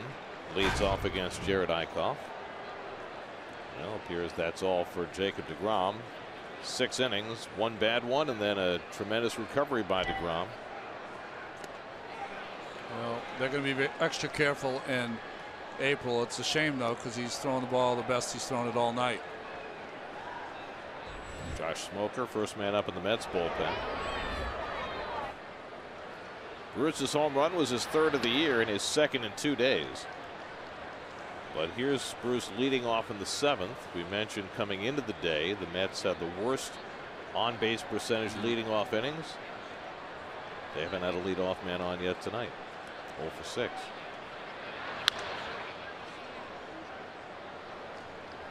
But Bruce batted with 1 out, and this worked. Yeah, nice adjustment there on the hanging curveball. Got it airborne. It's interesting that he kind of had to watch it because in the middle of the summer that would have been so far gone. Since that home run, Eichhoff's retired 8 in a row.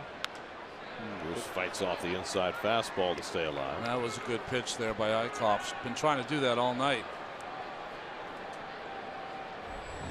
Curtis Granderson on deck, then Neil Walker for the Mets in the 7th. Eichhoff's pitch count very low.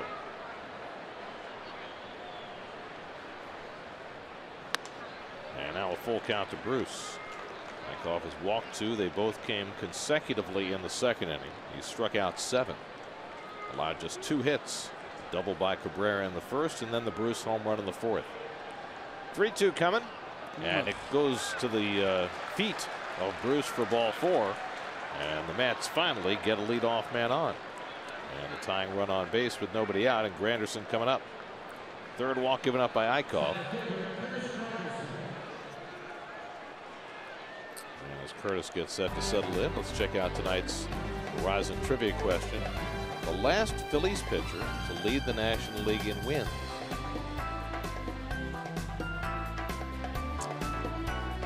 Interesting music, by the way. Oh, gee. Very nice. I forgot all about the question and just was thinking about the music. Last Phillies pitcher to lead the league in wins.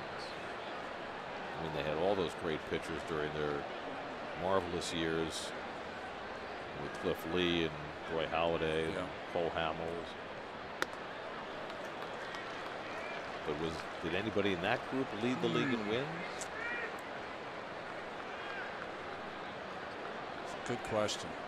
If you go back far enough, there was Steve Carlton's incredible year when the Phillies finished last and he won 27 games. Schill was here, but the Schilling,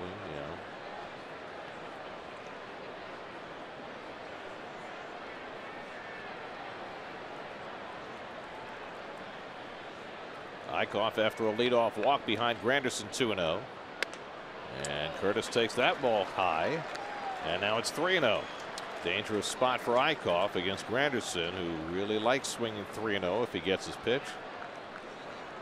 Maybe who Mr. Eichhoff was traded for. That could be one. Cole Hamels.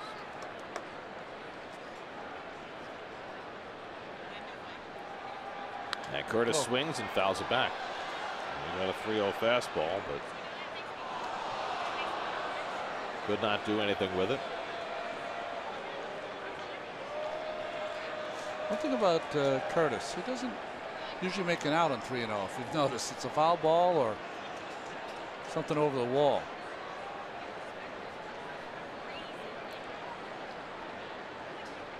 Making sure the Velcro sticks on that shin guard. Bruce the tying run at first and nobody out. 3-1 to Granderson with Walker on deck. And Curtis fouls that one back. That's 3-2.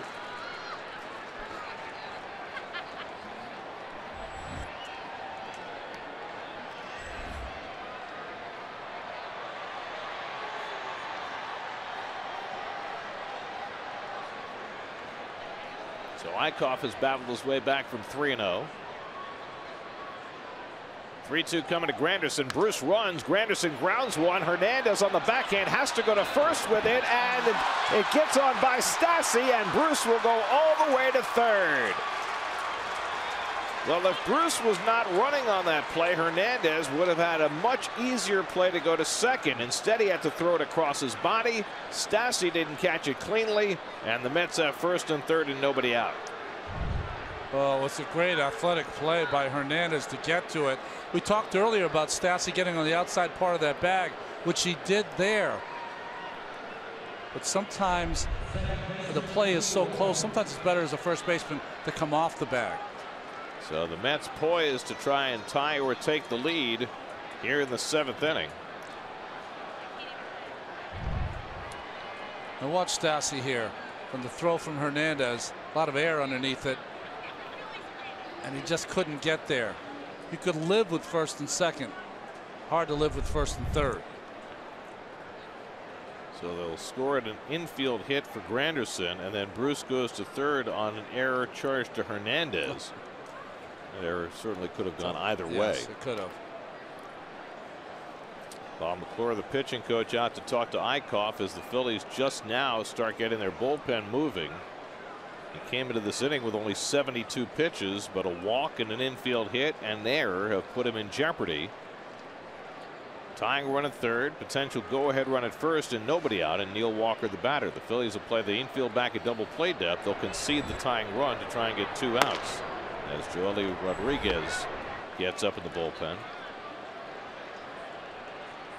Walker has walked and popped up 0 for 1. And Neil takes a curveball for a strike, 0-1. Well, last year the Mets were dreadful with runners in scoring position. Well, this is where you start building those building blocks of what kind of team you're going to have situationally. So far this year, through the first 6 games, the Mets have a .296 team average with runners in scoring position. So in an incredibly small sample size, that's been better.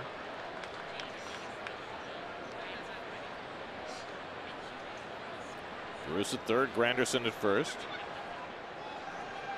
And Walker takes that curveball for a strike, and quickly it's 0-2. Neil thought that ball was up.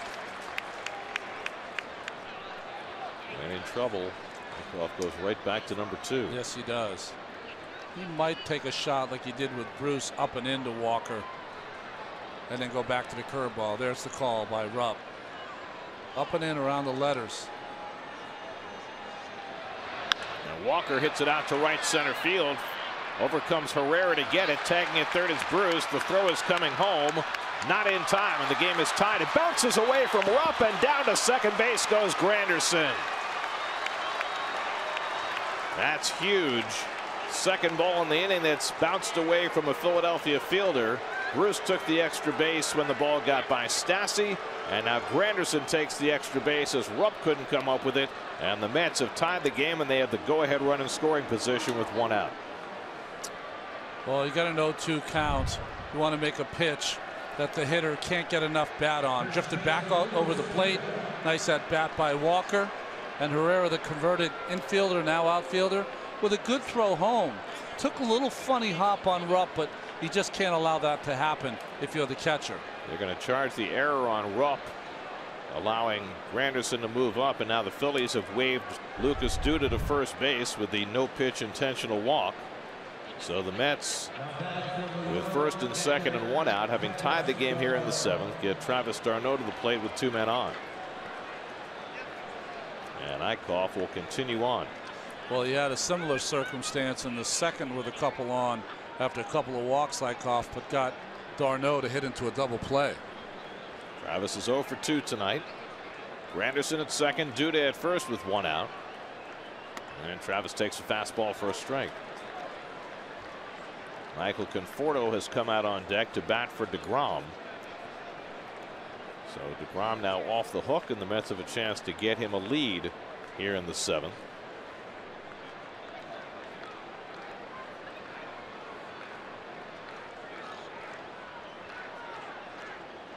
And d'Arnaud gets the breaking ball in the air to right field.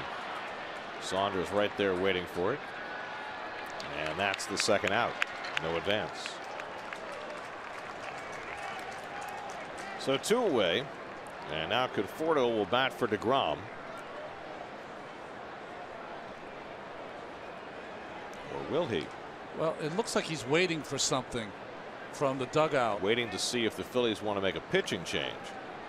And it's going to be Wilmer Flores to come up instead. They were waiting to see if the Phillies would bring in the left-hander, Joely Rodriguez, and they decided not to, or at least have not made a move to.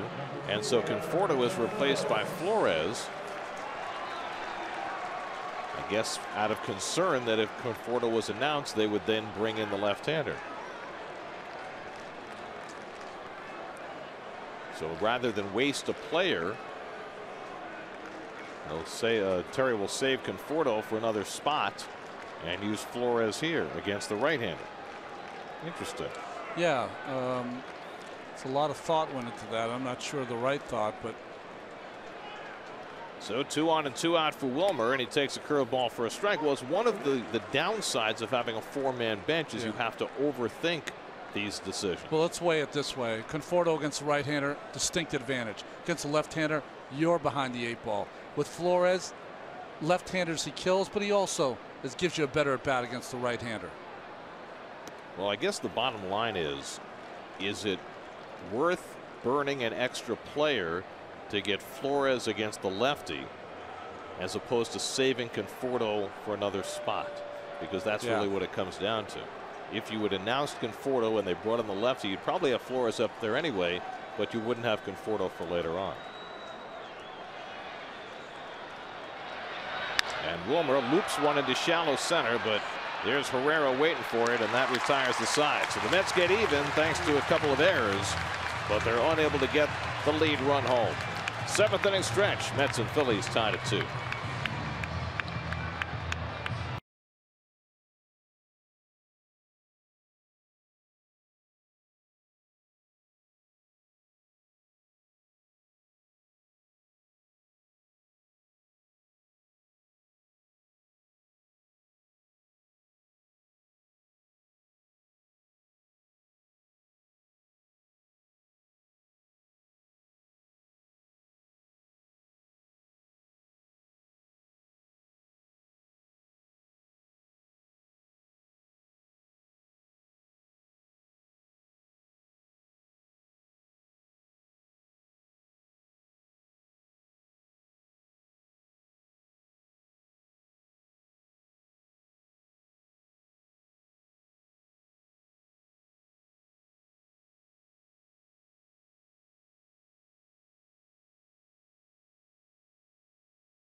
Nice aerial view of Philadelphia City Hall with William Penn perched on top.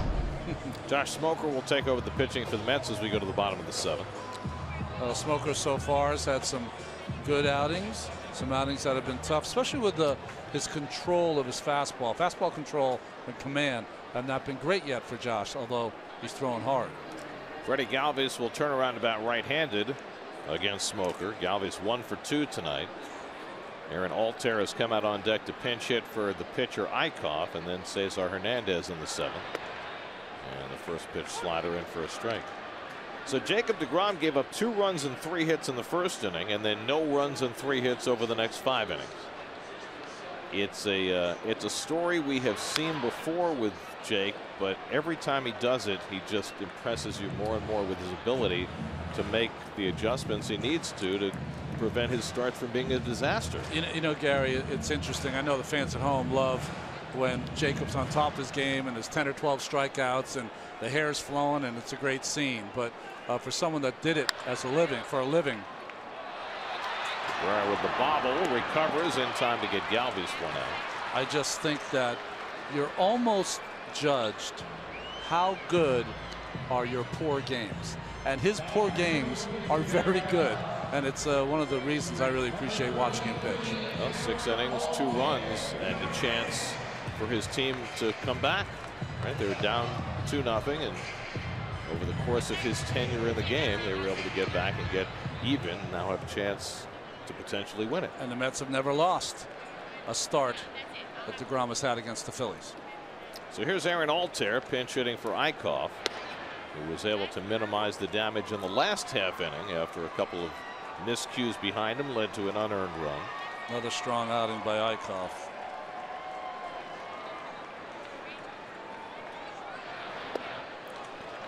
Good splitter there by Smoker to get ahead 0-2. There's your People's United Bank starters tonight. deGrom with a good recovery. Eichhoff with a fine outing all around. Just 3 hits allowed over 7 innings and 7 strikeouts. 1-2 to Altair. Well, so the Mets will now get into the Phillies bullpen, which last year, as far as the Mets were concerned, was a cause for celebration. Maybe not so much this year. We'll see. Broken back grounder, and Cabrera in front of this one handles it cleanly, and there are 2 out. Last year, when the Mets faced the Phillies bullpen, as Hector Neris and Edibre Ramos get up, the Phillies bullpen ERA against the Mets last year was 7.64. 7.64. Oh. 60 earned runs in 70 2/3 innings. It's the most runs allowed by one team's reliever against the Mets since the Cubs in 1990.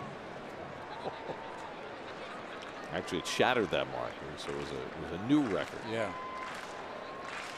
Here's Cesar Hernandez turning around to about right-handed and takes a fastball for a strike from Smoker. Smoker had a good outing Saturday night against Miami after a rough one Friday night. And now he's retired the first 2 in this game. And another ground ball, but this one finds the hole. And Hernandez has a 2-out hit. 7th hit of the game for the Phillies.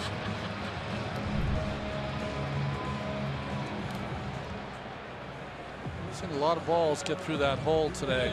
This infield, and this is just one game now, folks, and we're coming off a cold winter. Seems a lot quicker than it's been in the past here in Philadelphia. Might be just happenstance because it's early in the year. So the go-ahead run at first with 2 out. And here's Kendrick, who's 1 for 3. Singled back in the 3rd.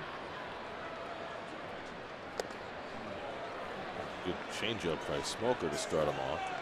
He's down in the strike zone. Fastball command's better. He's got 3 pitches, Josh Smoker. And that split change is a really nice weapon for him as a 3rd pitch. Fanatic, still at it. What happens if you're sitting behind him?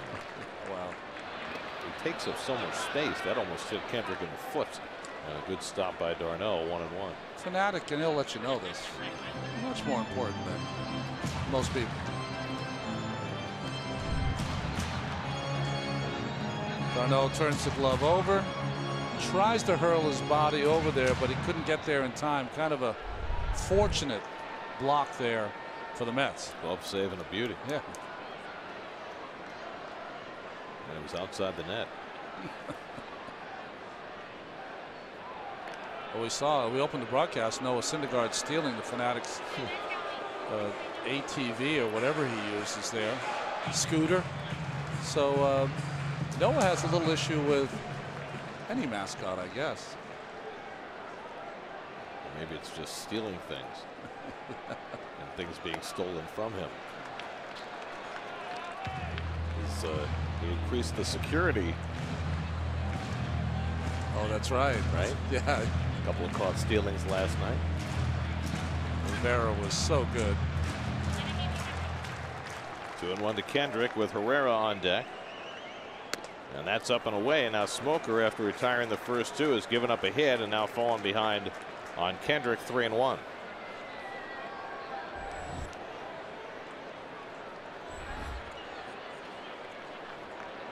Jerry Blevins, also Robles, both on call. And that's inside, ball 4. And the Phillies have 2 men on.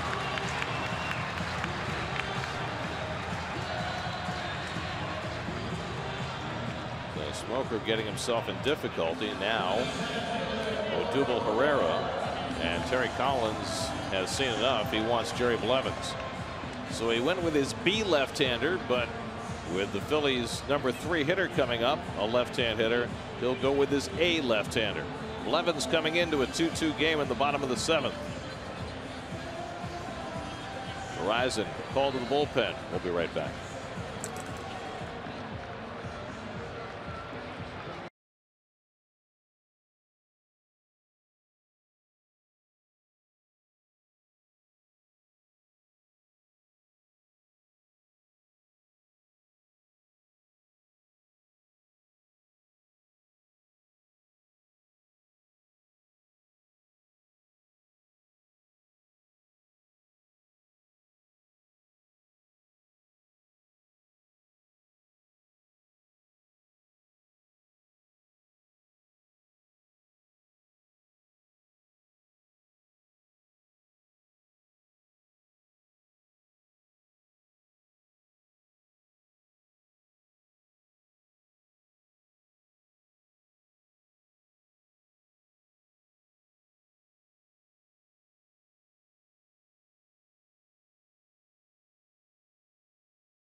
Say about the Rangers as they get ready for their round 1 matchup against the Canadiens, plus a preview of Matt Harvey's return to the mound here in Philadelphia on Loudmouths, presented by Cheapo Air, tomorrow at 5:30, only on SNY. And Jerry Blevins comes into a big spot here in the 7th. Well, Jerry's been just excellent so far. He's gotten out of some big jams, bases loaded with 1 out. He got out of that jam and he's in a mini one here. Facing Herrera, who was 0 for 7 in his career against Blevins. Blevins has inherited 4 runners so far this year, stranded them all. Specialty of his throughout his career, particularly last year. 2 on and 2 out. Guerrero 1 for 3 tonight, and that one bounces in, and somehow d'Arnaud gets a glove on it. Throw back to second, and Cabrera keeps it from going into center, but now the runner trapped off first, and Kendrick is tagged out to end the inning. I don't know how d'Arnaud stopped that ball in the first place, which is why the Philly base runners got confused. Then Cabrera saved d'Arnaud by diving to keep the ball in the infield, and Kendrick was a dead duck trying to get back to first. Well, a fortunate play. One, we saw earlier that d'Arnaud made a play. What an athletic play here. Catch it on the bounce. He had the right play of going to second base, but then that throws off, and Cabrera makes a diving play. Cabrera knew exactly where to go. Kendrick at first, and no tag by Duda, but I guess it didn't matter. Routine 2-6-3 put out to end the inning.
To get the Mets through the bottom of the 7th inning. Travis d'Arnaud a great stop, as Dribble Cabrera a great stop, and Lucas Duda slapping on a tag for a very strange 2-6-3 putout.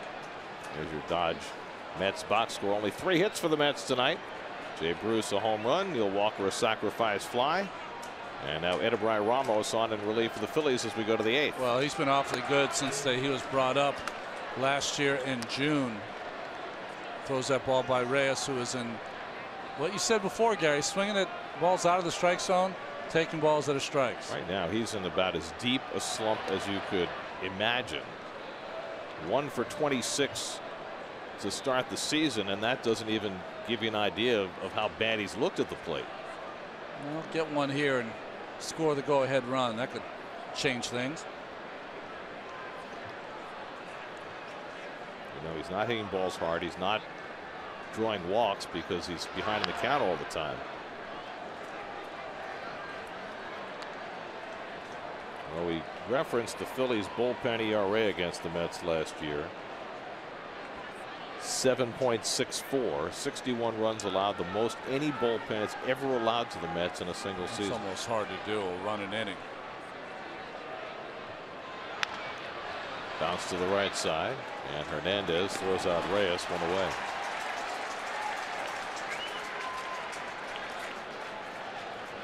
I wonder whether Terry would be inclined to sit Reyes for a day or two and play Wilmer Flores and see if he can get something going that way. Yeah, Wilmer, we've seen him have some great at-bats in this ballpark, too. He likes sitting here. I mean, it'd be different if Jose was lining into outs or bad luck. He's just lost right now. So 1 out. Here's Cabrera, who has one of the Mets' 3 hits tonight, a double back in the first, and that goes behind him, and Cabrera stares out at Ramos. Not at all happy with that. Cameron Rupp, a very big man, tries to soothe Cabrera. Nobody exits either dugout. But that certainly got everybody's attention. And now Alan Porter is warning both dugouts, which will make it difficult for the Mets to retaliate in any fashion. But Cabrera's hot. Well, you don't know where these things come from, but this was obviously a ball thrown with purpose by Ramos over the head of Cabrera, because not only did he throw it, but then with his hands extended, like, you want me? I mean, that's Ramos, strange. like Cabrera, is from Venezuela. As you know, there were some very hard feelings between Asdrubal Cabrera and the powers that be for the Venezuelan WBC team. Don't have any idea if that has anything to do with what just happened, but somebody just got thrown out of the game. That's the manager. Pete McCannon? Yes. Now, why would he be hot? Well, because the managers always come out and they're trying to argue why are you warning the team? It's just one pitch. The ball was over the player's head. Come on. But the team that loses the most from the warning is not the Phillies, it's the Mets. Why would McCannon be upset? Yeah, Pete, bad move there. He's pointing at Saul. He's pointing at Alan Porter. I thought he was pointing at the Mets dugout, but he's pointing at Alan Porter. Really needs to be yelling at his young right-hander not to throw at someone's head. I mean, this is obvious. I mean, that was head high and behind him. Oh, man. Asdrubal should have went and got him. That's what he should have done. And McCannon is still pleading his case. And, you know, I never say that very often because I don't like to see fights on the field. But Asdrubal should have went and got him. That's can't say what that is now on TV.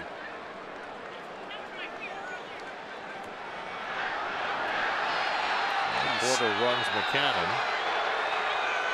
And then sticks around for his money's worth. Bob McClure, the pitching coach, has just gone to the mound to talk to Ramos to try and settle him down. Bench coach for the Phillies is Larry Boa. He's done some managing in his time. Yes, he has. And some join with Met pitchers in certain circumstances. That's right. He and Frenchie Francoeur in that 1 year. Wow. Well, let's see what transpires from here as Cabrera settles back in with a 1-0 count.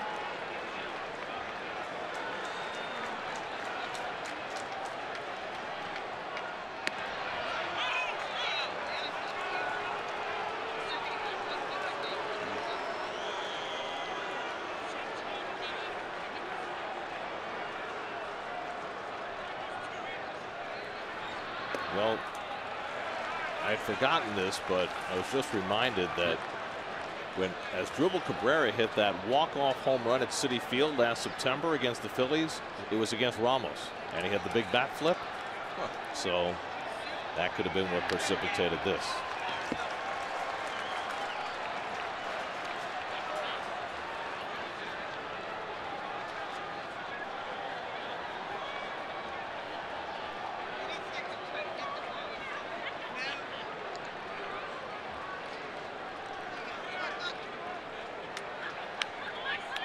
Three and one to Asdrubal.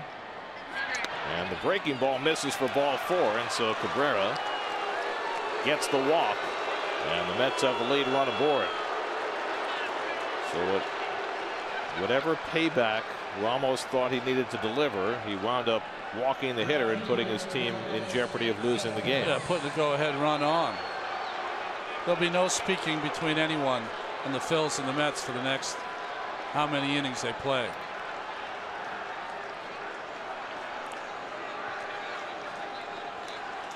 Now it's Cespedes trying to move Cabrera around with the go-ahead run in the 8th inning. Cespedes is 0 for 3. And a breaking ball in for a strike. Let me ask you this. From the standpoint of Ramos's teammates, how do they view something like that? Silliness. That it's not the type of game that you can do that, Gary. And I know that Ramos will say, hey, listen, I didn't hit him, put him on, I threw it over his head. But you pick your spots. There's a spot. He's going to be here all season long. There'll be a spot that he'll be able to do that if that's important for him to do. On the 2-2 game in the 8th. This is team first. 0-2 to Cespedes with Bruce on deck. And NYN goes down on 3 pitches, lunging for the breaking ball, and there are 2 out.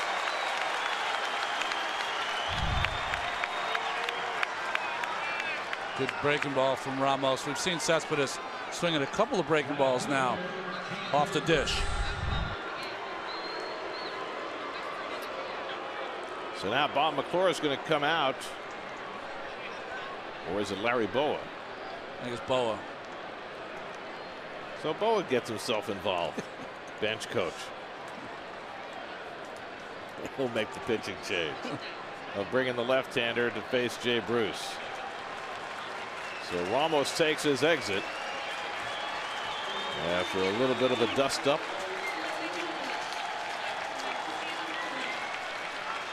And no eye contact between Ramos and Cabrera on his way out. We'll be right back.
Victory against the Phillies, capped by an Asdrubal Cabrera walk-off home run against Edubray Ramos, and you saw the bat flip, and that apparently is what led to Ramos throwing the ball behind Cabrera's head in this inning.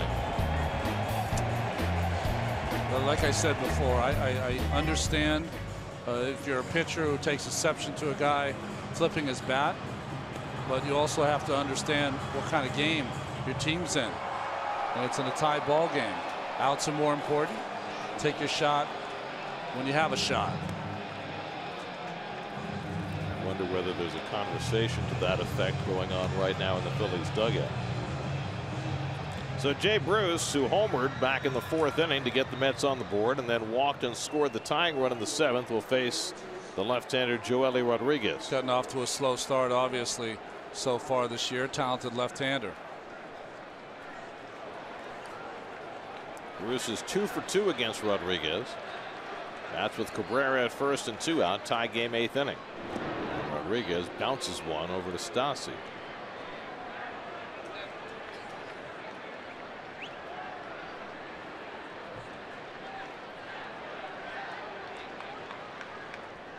And now time asked for as first base umpire Joe West says take that ball out of play. Yeah, bounced, so they want to put a new ball in play. And now Rupp needs a conversation with Rodriguez.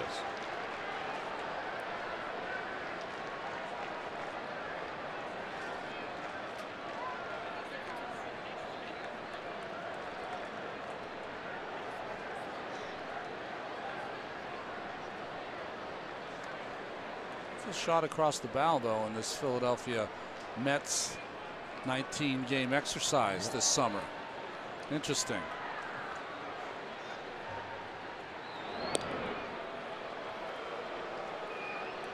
Well, it starts personal, but everybody else gets involved. That's right.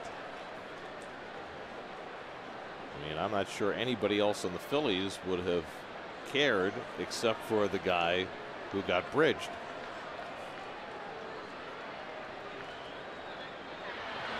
And Bruce cracks one foul. You know, I personally try to never get angry at a guy hitting a pitch that was a bad pitch by me. You know what I mean? Like, you've got to make better pitches. Now the bat flip in the moment when the Mets were trying to make the postseason, it was a big moment at Citi Field, of course. Well, that's the point you were making earlier when we saw, who was it, Herrera flip his bat on a fly ball to right field. Yeah. It's one thing to do it in the genuine emotion of a huge moment, which is what Cabrera was doing there, and another thing to do it just as a matter of course. I don't know. Obviously, Ramos didn't like it. Here's the 0-2, and Bruce takes the low one away, 1-2.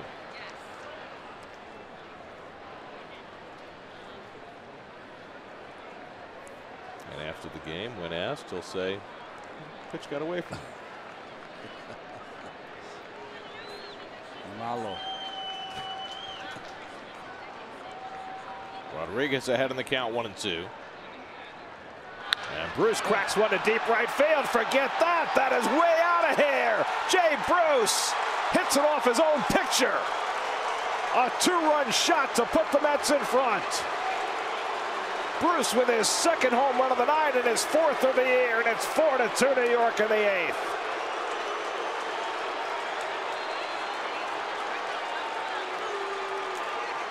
Well, that's how you answer right there. And a red-hot Bruce, 2 for 2 going into that at bat against Rodriguez. Boa makes the change, and Bruce makes him pay.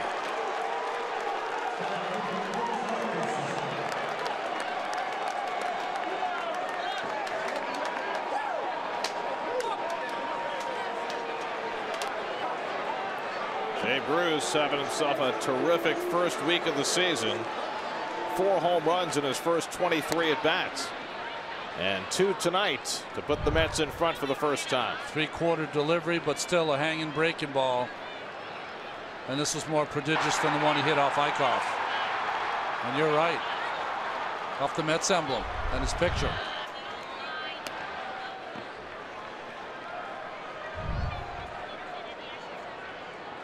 Well, the emotions raised by the errant pitch thrown by Edebrай Ramos, and then the subsequent walk to Cabrera, who scores the go-ahead run in front of the Bruce home run. To me, it's almost like it woke up the Mets. It's like, oh, really? Is that how we're going to play? Watch this.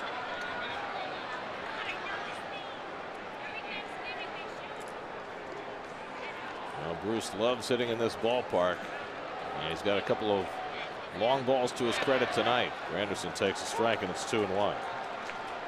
Mets have had just 4 hits in this game, but half of them have been Jay Bruce home runs.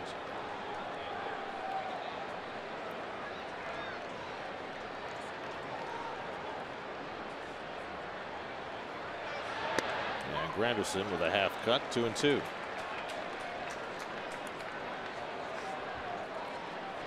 Now there's a lot to like for the Mets in this game, but you go back to what Jacob deGrom did after a miserable first inning and keeping his team in the game. Kept the Mets around long enough for them to rally and now finally take the lead in the 8th. Came with the spring training with a chip on his shoulder.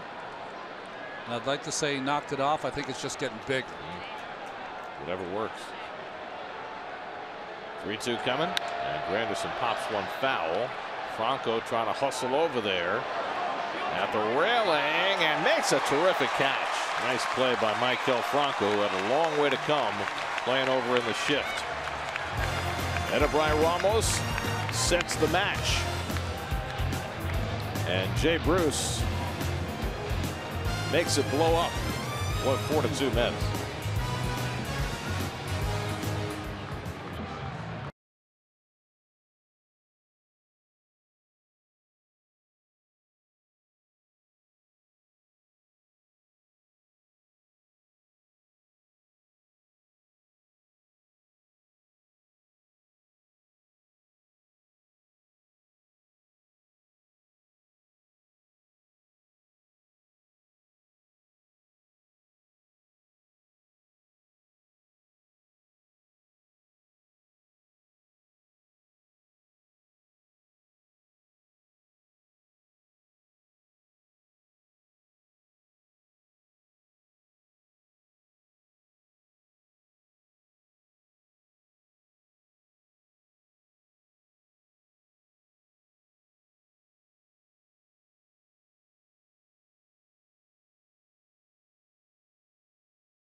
Herrera taking exception to a ball being thrown behind his head, getting on base, and then Jay Bruce crashing one out of the ballpark to get the Mets in front.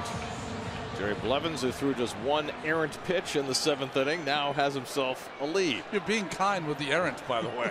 One of the worst pitches Jerry's probably ever thrown in his career. And it got him an out. Produced an out. So now the Phillies come up with the heart of their batting order in the 8th. Odubel Herrera, who was at the plate when Blevins bounced the pitch that d'Arnaud somehow stopped. There was a breaking ball outside for ball 1. Well, it's a different year, and the Phillies bullpen should be stronger this year, but it's another big inning for the Mets against Philadelphia relievers.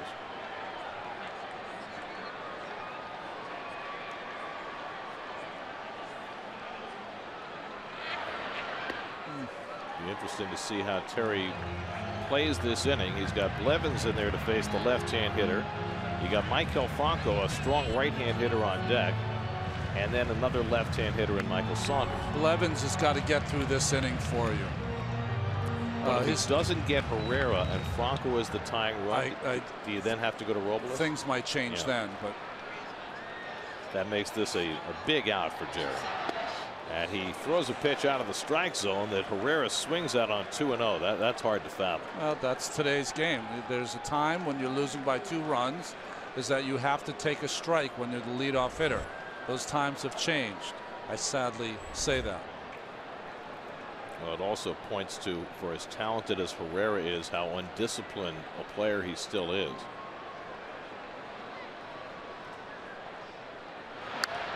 He fights that one off, and it's 2-2. And it's not only Herrera, Gary. It's throughout baseball. And, you know, if you're not corrected that that's a bad move, then you continue to make that move. You need base runners. You're down by 2. Very simple. It's always been done that way. You know why? Because it's the right play.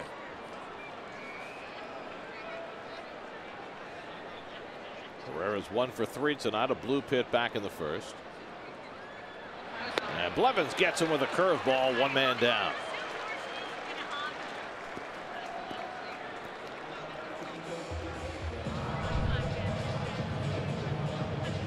Nice spin on this one. See how it's in the strike zone for what, 58 feet, and then it takes that right turn. So there's the big out that Blevins needed to get to enable him to stay in to face the right-hand batter in a 2-run game with the lefty Saunders on deck.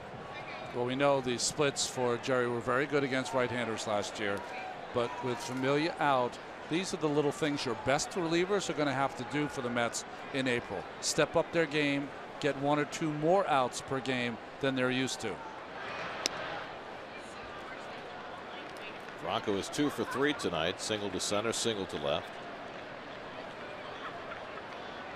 On the way, Herrera now 0 for 8 against Blevins.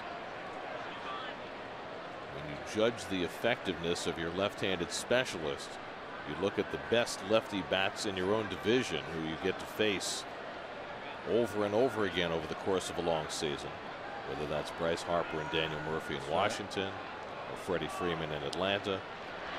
Here with the Phillies, it's Odubel Herrera, and Blevins has had his number. The defense on the left side, if you notice, Cabrera and Reyes are playing deep, and Cabrera's moved over about 3 steps into that hole. I think that's a smart move, not only of the hits by Franco, but also that he's facing a left-hander. And one who doesn't throw particularly hard.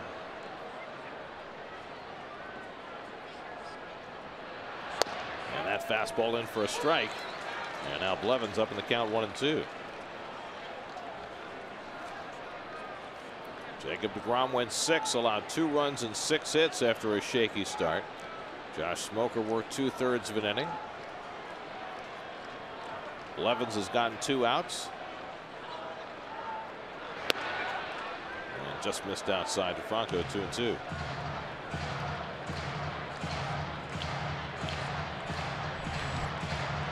Saunders, left-hand hitter on deck. We do have plenty of right-handed bats on the bench if need be. 3 switch hitters and the right-hander Tommy Joseph all available. And the curveball fouled off the end of the bat.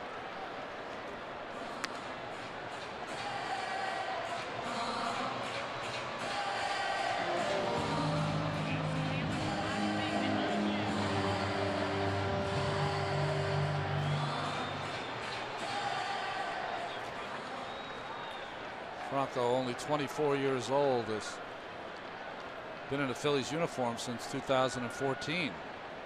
25 home runs last year after missing half the year before. Curveball wraps around the plate and it's 3-2. Another way we should note after watching the ball sail behind Osvaldo Cabrera's head, it appears that Buster Posey is okay. Yeah. Buster came out of the Giants home opener today in the first inning after he got hit in the helmet by Taijuan Walker with a 94-mile-an-hour fastball. 3-2 coming from Blevins, and he walked him. So that'll get the tying run to the plate for the Phillies with Michael Saunders coming up.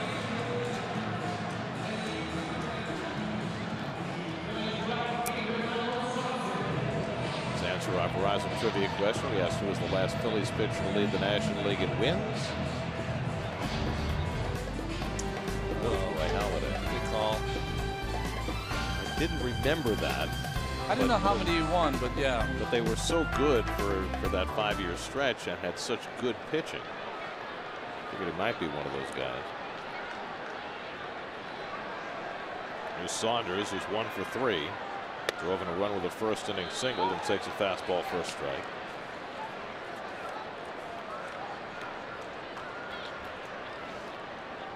Saunders 1 for 5 in his career against Blevins. That one was a home run. Saunders started out his career in Seattle. Blevins in Oakland. Good curveball to get ahead 0-2.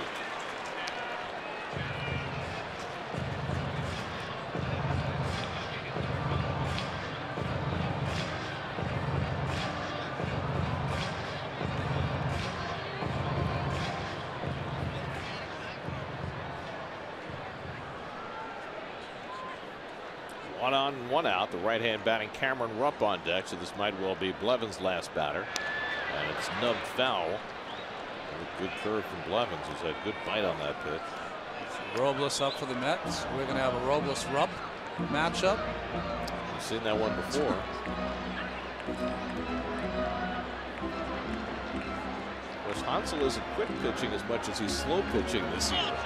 They'd rather he fast pitched or quick pitched more than slow pitched. I think the Mets would prefer that. Yeah.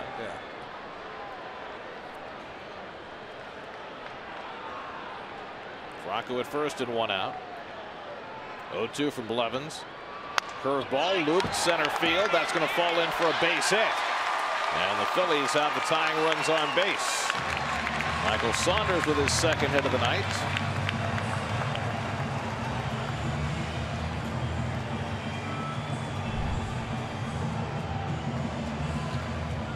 Well, it's a pretty good breaking ball, just better hitting by Saunders. And an incomplete effort here for Blevins here in the 8th. So Blevins got the first out, but a walk and a single to put the tying runs on, and now his tenure in the game will come to an end, and Hansel Robles will try and pick it up from here. Mets up 4-2 in the 8th. We'll be right back to Philadelphia.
night. Yeah. We have history between Hansel Robles and the man he's about to face, Cameron Rupp. This was 2 years ago, August of 15. The quick pitch that got Jeff Francoeur and Larry Bowa so hot. Well, the Phillies had a good reason to be hot because Bo was saying right there, the pitcher, Robles, threw the ball to the plate, quick pitch, when Rupp wasn't looking. Could have hit him in the head. His head was down. Yeah. And that's what led to that dust up. So Robles comes in to face Rupp with the tying runs on base. Franco at second, Saunders at first. Again, Robles getting the 8th inning tonight because Fernando Salas has been so heavily worked. Salas worked last night in the 8th inning. Robles worked for the last 5 games. Sorry, Gary. Robles made a big step forward last year. He's got to continue to make that climb. It's a good time to start. Rupp is 0 for 2 and a walk, and he takes a strike with a fastball.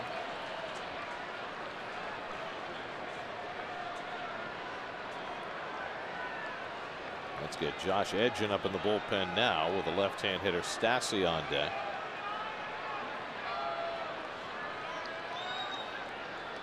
I think that Terry's a little reluctant to utilize Addison Reed for more than 3 outs.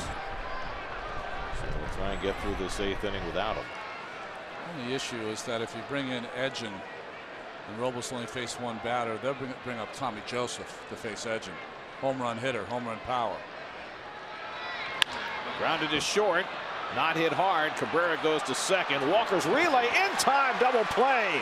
Walker got upended, but still made the throw. And with the slow-footed Rupp coming out of the box, even on a slowly hit ball, the Mets are able to turn 2 and get through the inning. Michael Saunders going in hard against Neil Walker at second base, but Walker stayed with it. Right on the money to Duda. 6-4-3 double play, inning over.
Ninth inning, 4-2 New York. Neil Walker leads off against Joely Rodriguez and pops the first pitch up on the right side. And Stassi is there to make the grab, 1 out. Well, we saw a tough-nosed, good play here by Saunders to get into Neil Walker, and an even finer job of Walker of completing that double play. Tough-nosed on both sides. Good slide by Saunders, and I've seen this slide happen a little more this year. Guys are going straight over the bag and then reaching back and hugging for that base, so they always have contact with it to make it a legal play. It's almost as though they've altered their sliding habits to suit the rule. Yes. So that he got down in time, which is one of the things you have to do, and he stopped himself in time as Duda drives one to center, but right at Herrera for the second out. Let's check in with the studio, see what's coming up on WB Mason Postgame Live. Doug Williams, Nelson Figueroa. What's up, guys?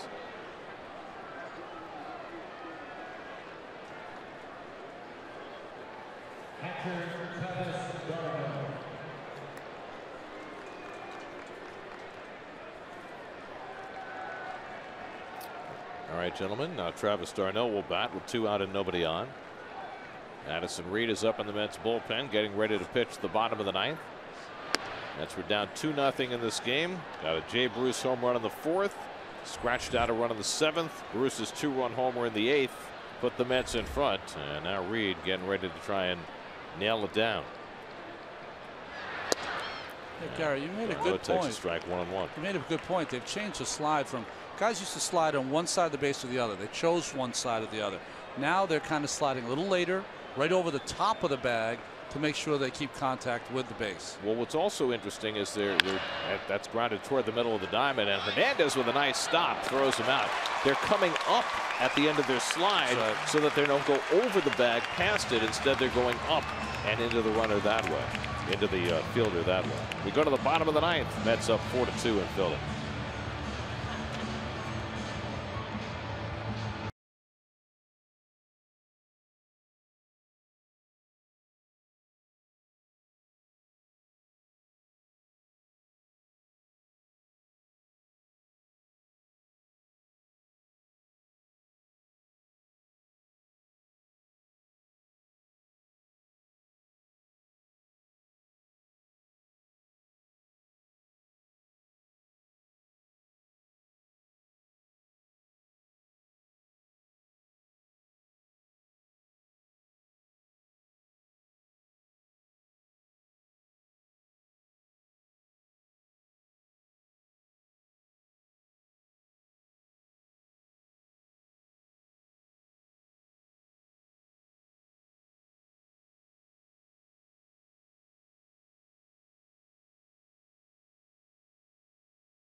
Philadelphia, Mets' first road game of the year, has had its fireworks. Mets lead at 4-2. They were tied in the 8th inning when Edebray Ramos threw him behind the head of Asdrubal Cabrera, leading to hard feelings. Cabrera subsequently walked, and then Jay Bruce against Joely Rodriguez hit his 2nd home run of the night.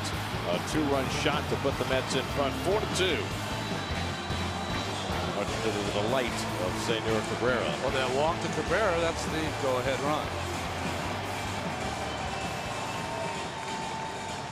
Coming up tonight, Geico Sports Night after the post game. Get you ready for the Stanley Cup playoffs. Football and soccer news as well ahead on Geico Sports Night tonight after the post game. Addison Reed got his first save opportunity last night, number 2 tonight. No hit so far in the 3 innings of work. Close one here, though, always in this ballpark. Rock Stassi leads off in the last of the 9th and takes a strike. Stassi 0 for 3, still looking for his first major league hit. 0 for 7 to start the year. Mets 4 runs, 4 hits. The Phillies 2 runs and 8 hits. Freddie Galvis on deck, and then the pitcher spot as Stassi fouls off the slider, and it's 0-2. Addison Reed filling in for the suspended Jerry's Familia, who will be available in another week or so after the Mets play 15 games, playing game number 7 tonight. Familia is down in Port St. Lucie working out. In fact, through a 40-pitch bullpen session yesterday to try and get himself stretched out for longer opportunities. Probably will get in a rehab game next weekend, and then presumably be ready to hit the ground running when he's eligible. Stassi pops one foul. Duda gives a look, but that'll be well back in the crowd. It's almost like with your closer, Gary, you want to replicate what will happen in the season. So maybe, you know, get some work, get in a game, go back to back, take a day off, and then maybe 3 mini back-to-back-to-back games. 15-pitch limit, something like that. Well, what you hope is that when Familia gets here, there will not be a break-in period. Yeah. That he will not show rust for having not pitched in the game for a few weeks. 2-2 to Stassi. Second game of this series tomorrow night. Matt Harvey gets the start against Clay Buchholz. Our coverage begins at 6 o'clock tomorrow night, right here on SNY.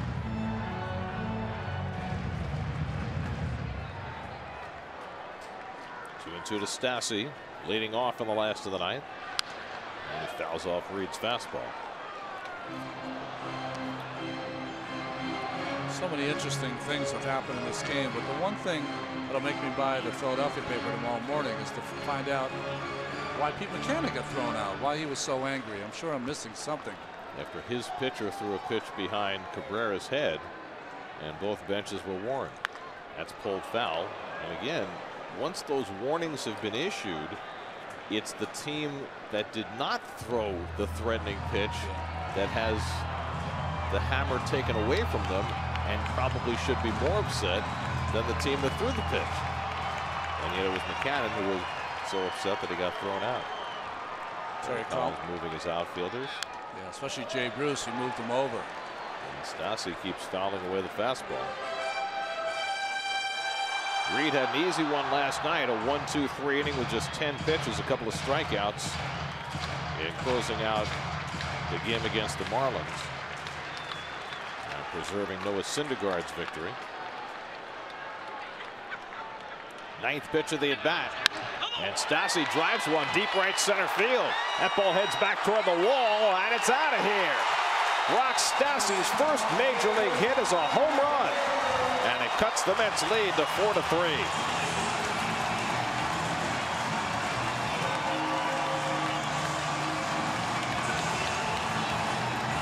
Quite a turn at bat for Stassi, the 33rd round draft pick, who waited 7 years for this moment. Well, there's a little bit of a cult worship here in Philadelphia for this young man, and it's only going to grow now. First hit, a bomb here in the ninth. You know what his story reminds me of? Remember Chris Coast? Yes. Catcher who played in the independent leagues for so long before coming up with the Phillies. Guy who wrote books and... So now it's a one-run game. That's the first hit Addison Reed has allowed this season.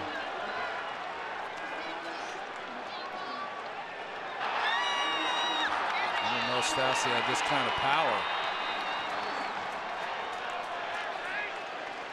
Freddie Galvis is 1 for 3 tonight. Daniel Nava has come out on deck to be a pinch hitter.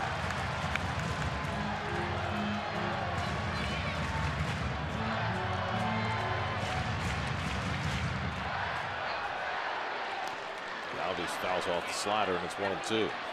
Either Addison Reed doesn't like his fastball, or the game plan was to throw a lot of sliders. There's been a lot of sliders to the first 2 left-handed hitters.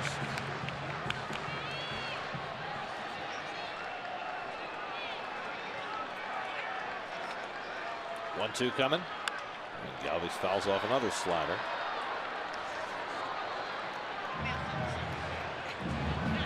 Galvis is a threat. He hit 20 home runs last year.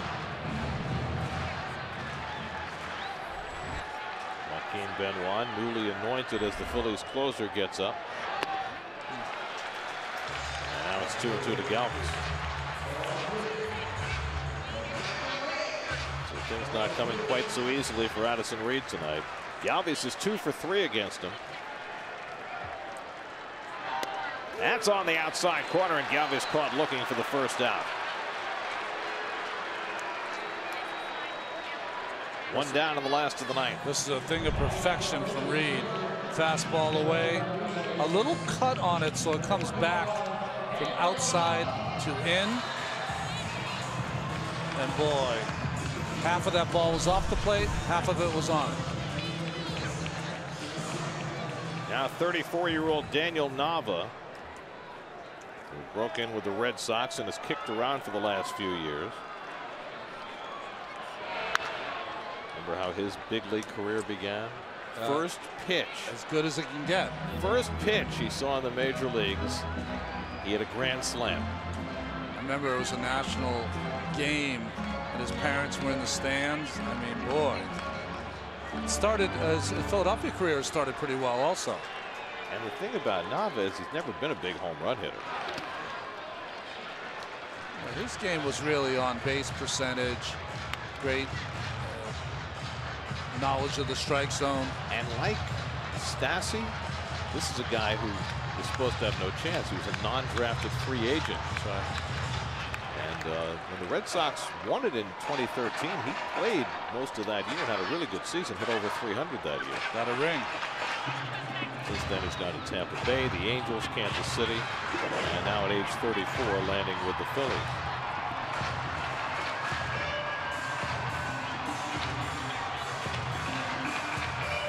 Cesar Hernandez waiting on deck, another switch hitter.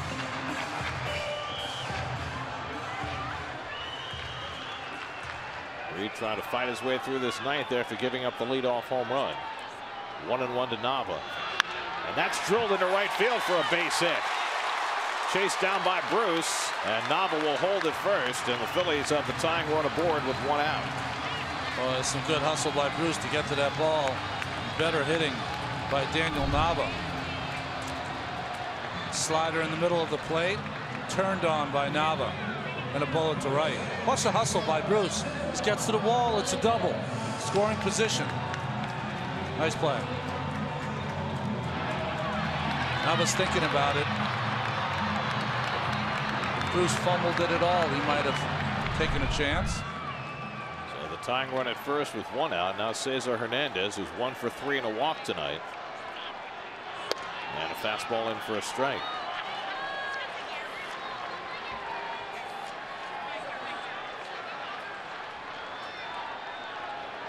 Hernandez 1 for 3 against Addison Reed.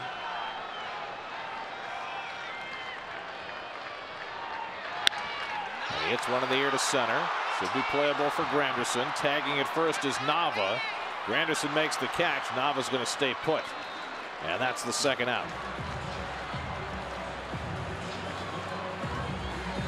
So now 2 away. Phillies are down to their final out. And Howie Kendrick coming to the plate. Nice job by Curtis there, not only to make a routine catch, but put himself in position to make that throw to second, stopping Nava from having any ideas. Kendrick tonight is 1 for 3 and a walk. Tying run at first, 2 men down, last of the ninth. And Kendrick takes a fastball for a strike.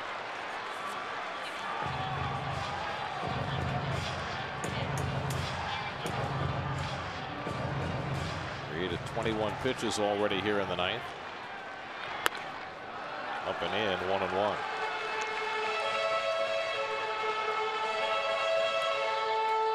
Much as with Jacob deGrom earlier tonight, Reed trying to find his way on a night he does not have his best stuff. 1-1 to Kendrick.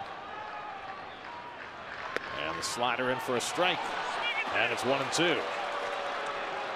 Kendrick thought that pitch was up, but Reed gets the call.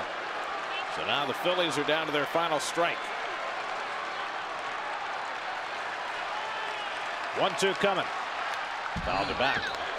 94 from Reed. All the previous fastballs have been 92, 93. He dialed it up to try and put Kendrick away. Mets have been out hit in this game 10-4, but trying to hang on in the ninth.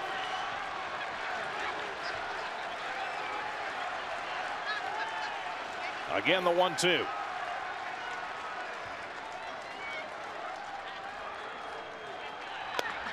In there for a call, strike 3, and the ball game is over. Addison Reed, after giving up a leadoff home run, gets the save for the second straight night.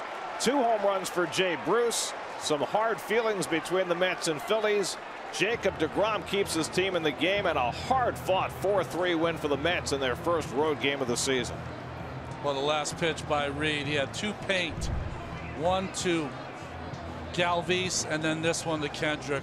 On the knee, on the black of the plate. Great pitch by Reed. Interesting game. deGrom somehow held it together, got out of 2 big scoring opportunities for the Phillies that deGrom got through. Darno's pick and the out when Blevins came in on his first pitch was a big part of the game.